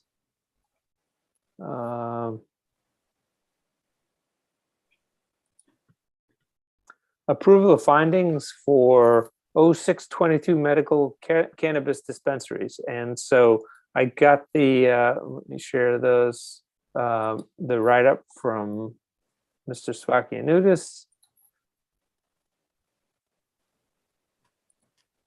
And I have, those came fairly late. Has anybody not had a chance to read those? The relevant Well, the recommendation section needs to be is- changed. It's not staff recommends, it's we recommend, planning commission recommend. So that Right. needs to be modified. And down where at the paragraph that begins, the commission further suggests the city council get rid of the two. Just suggest the city council study means, there's an extra two in there. Yeah, get rid of staff. And then go down to the paragraph. Yeah. The commission, see the TO? Just get rid of the TO. So just further suggests the city council study. simply, yeah, drop it, delete the TO. Yeah. Great, done. Okay. That to me accurately reflects the discussion and the vote we had. So does somebody want to? You don't have the vote in there, Alex, do you? Where does it say what you? That's true. You have to. Right. That's true, Jacqueline. Jackie, Right. you missed that. Yes, thank you. What's I just what's the noticed vote? that.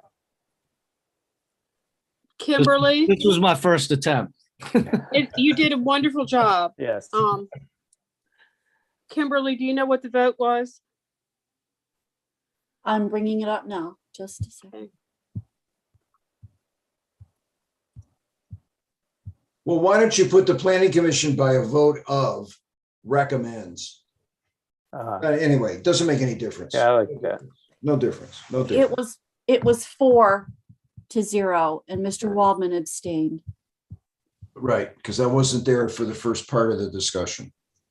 We can, we can add that sentence with your approval to this,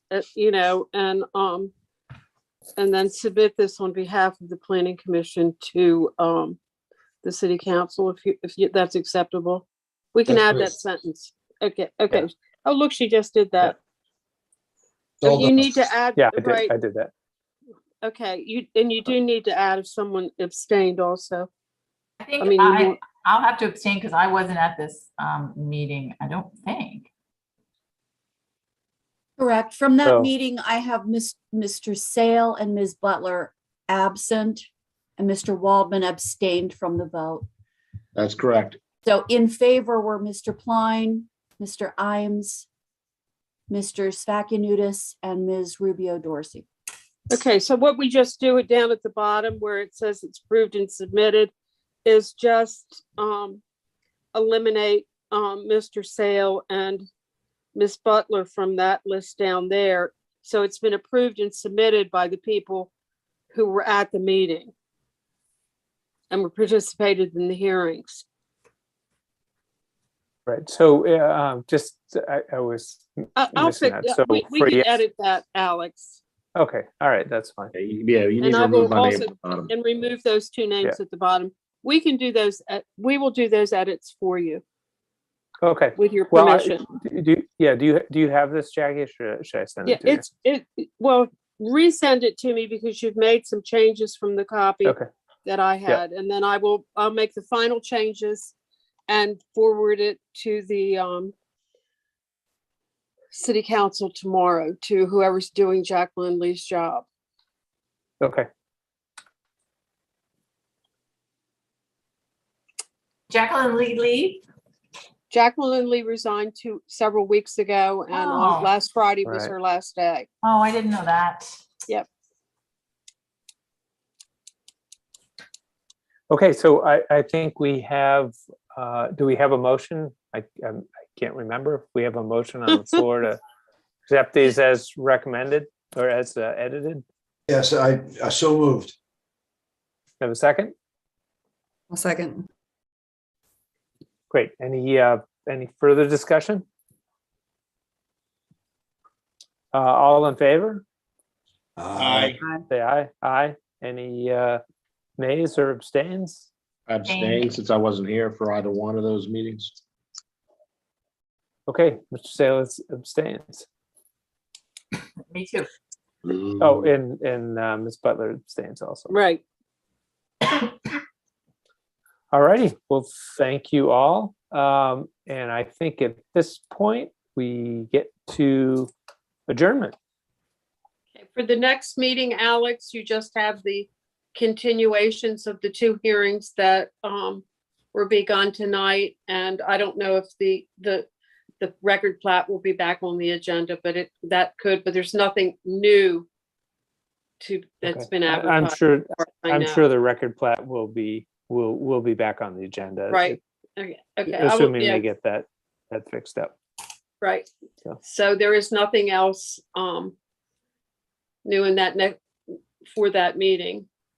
So are we meeting twice a month regularly now for the rest of the year? Is that sort of our, Yes. no Yeah. more once You a know, I month? think- Yeah, I If think, you no, ha- I think we should stay at twice a month, and given we have a full complement here, I know people have plans at times during the summer, but that, given we have a full complement, we should be able to have a quorum, even if people have plans that will take them away from being able to participate. And, one thing that we did talk about last time, and it just for everybody's benefit, since we're all here, we talked a little bit about whether we might go to in-person meetings or stay remote. And I think the consensus was that we were going to stay remote because of the Hillman issue, and that's essentially what the city's recommending, that boards and commissions stay remote because of that. Is that my recollection correct, Jackie? Yes, it is. Okay, and And obviously, I think if there, you wouldn't have to have, I mean, there may be times when there's nothing to advertise and we would cancel a meeting. So it's not necessarily a totally given that you will always have to meet twice a month. I think at this point in time, other than these two pieces of legislation, we have only one other ordinance has to be scheduled, so. So our next meeting is the 19th of May? It is 2 weeks from tonight. And I have a meeting. Okay, Okay, so next is, can I have a motion to adjourn? You have it. All right, second, second. discussion? All in favor? Yes. Aye. All righty. Thank you all. If anybody from the public is still listening in, thank you for participating and on the especially the 0922, and look forward to hearing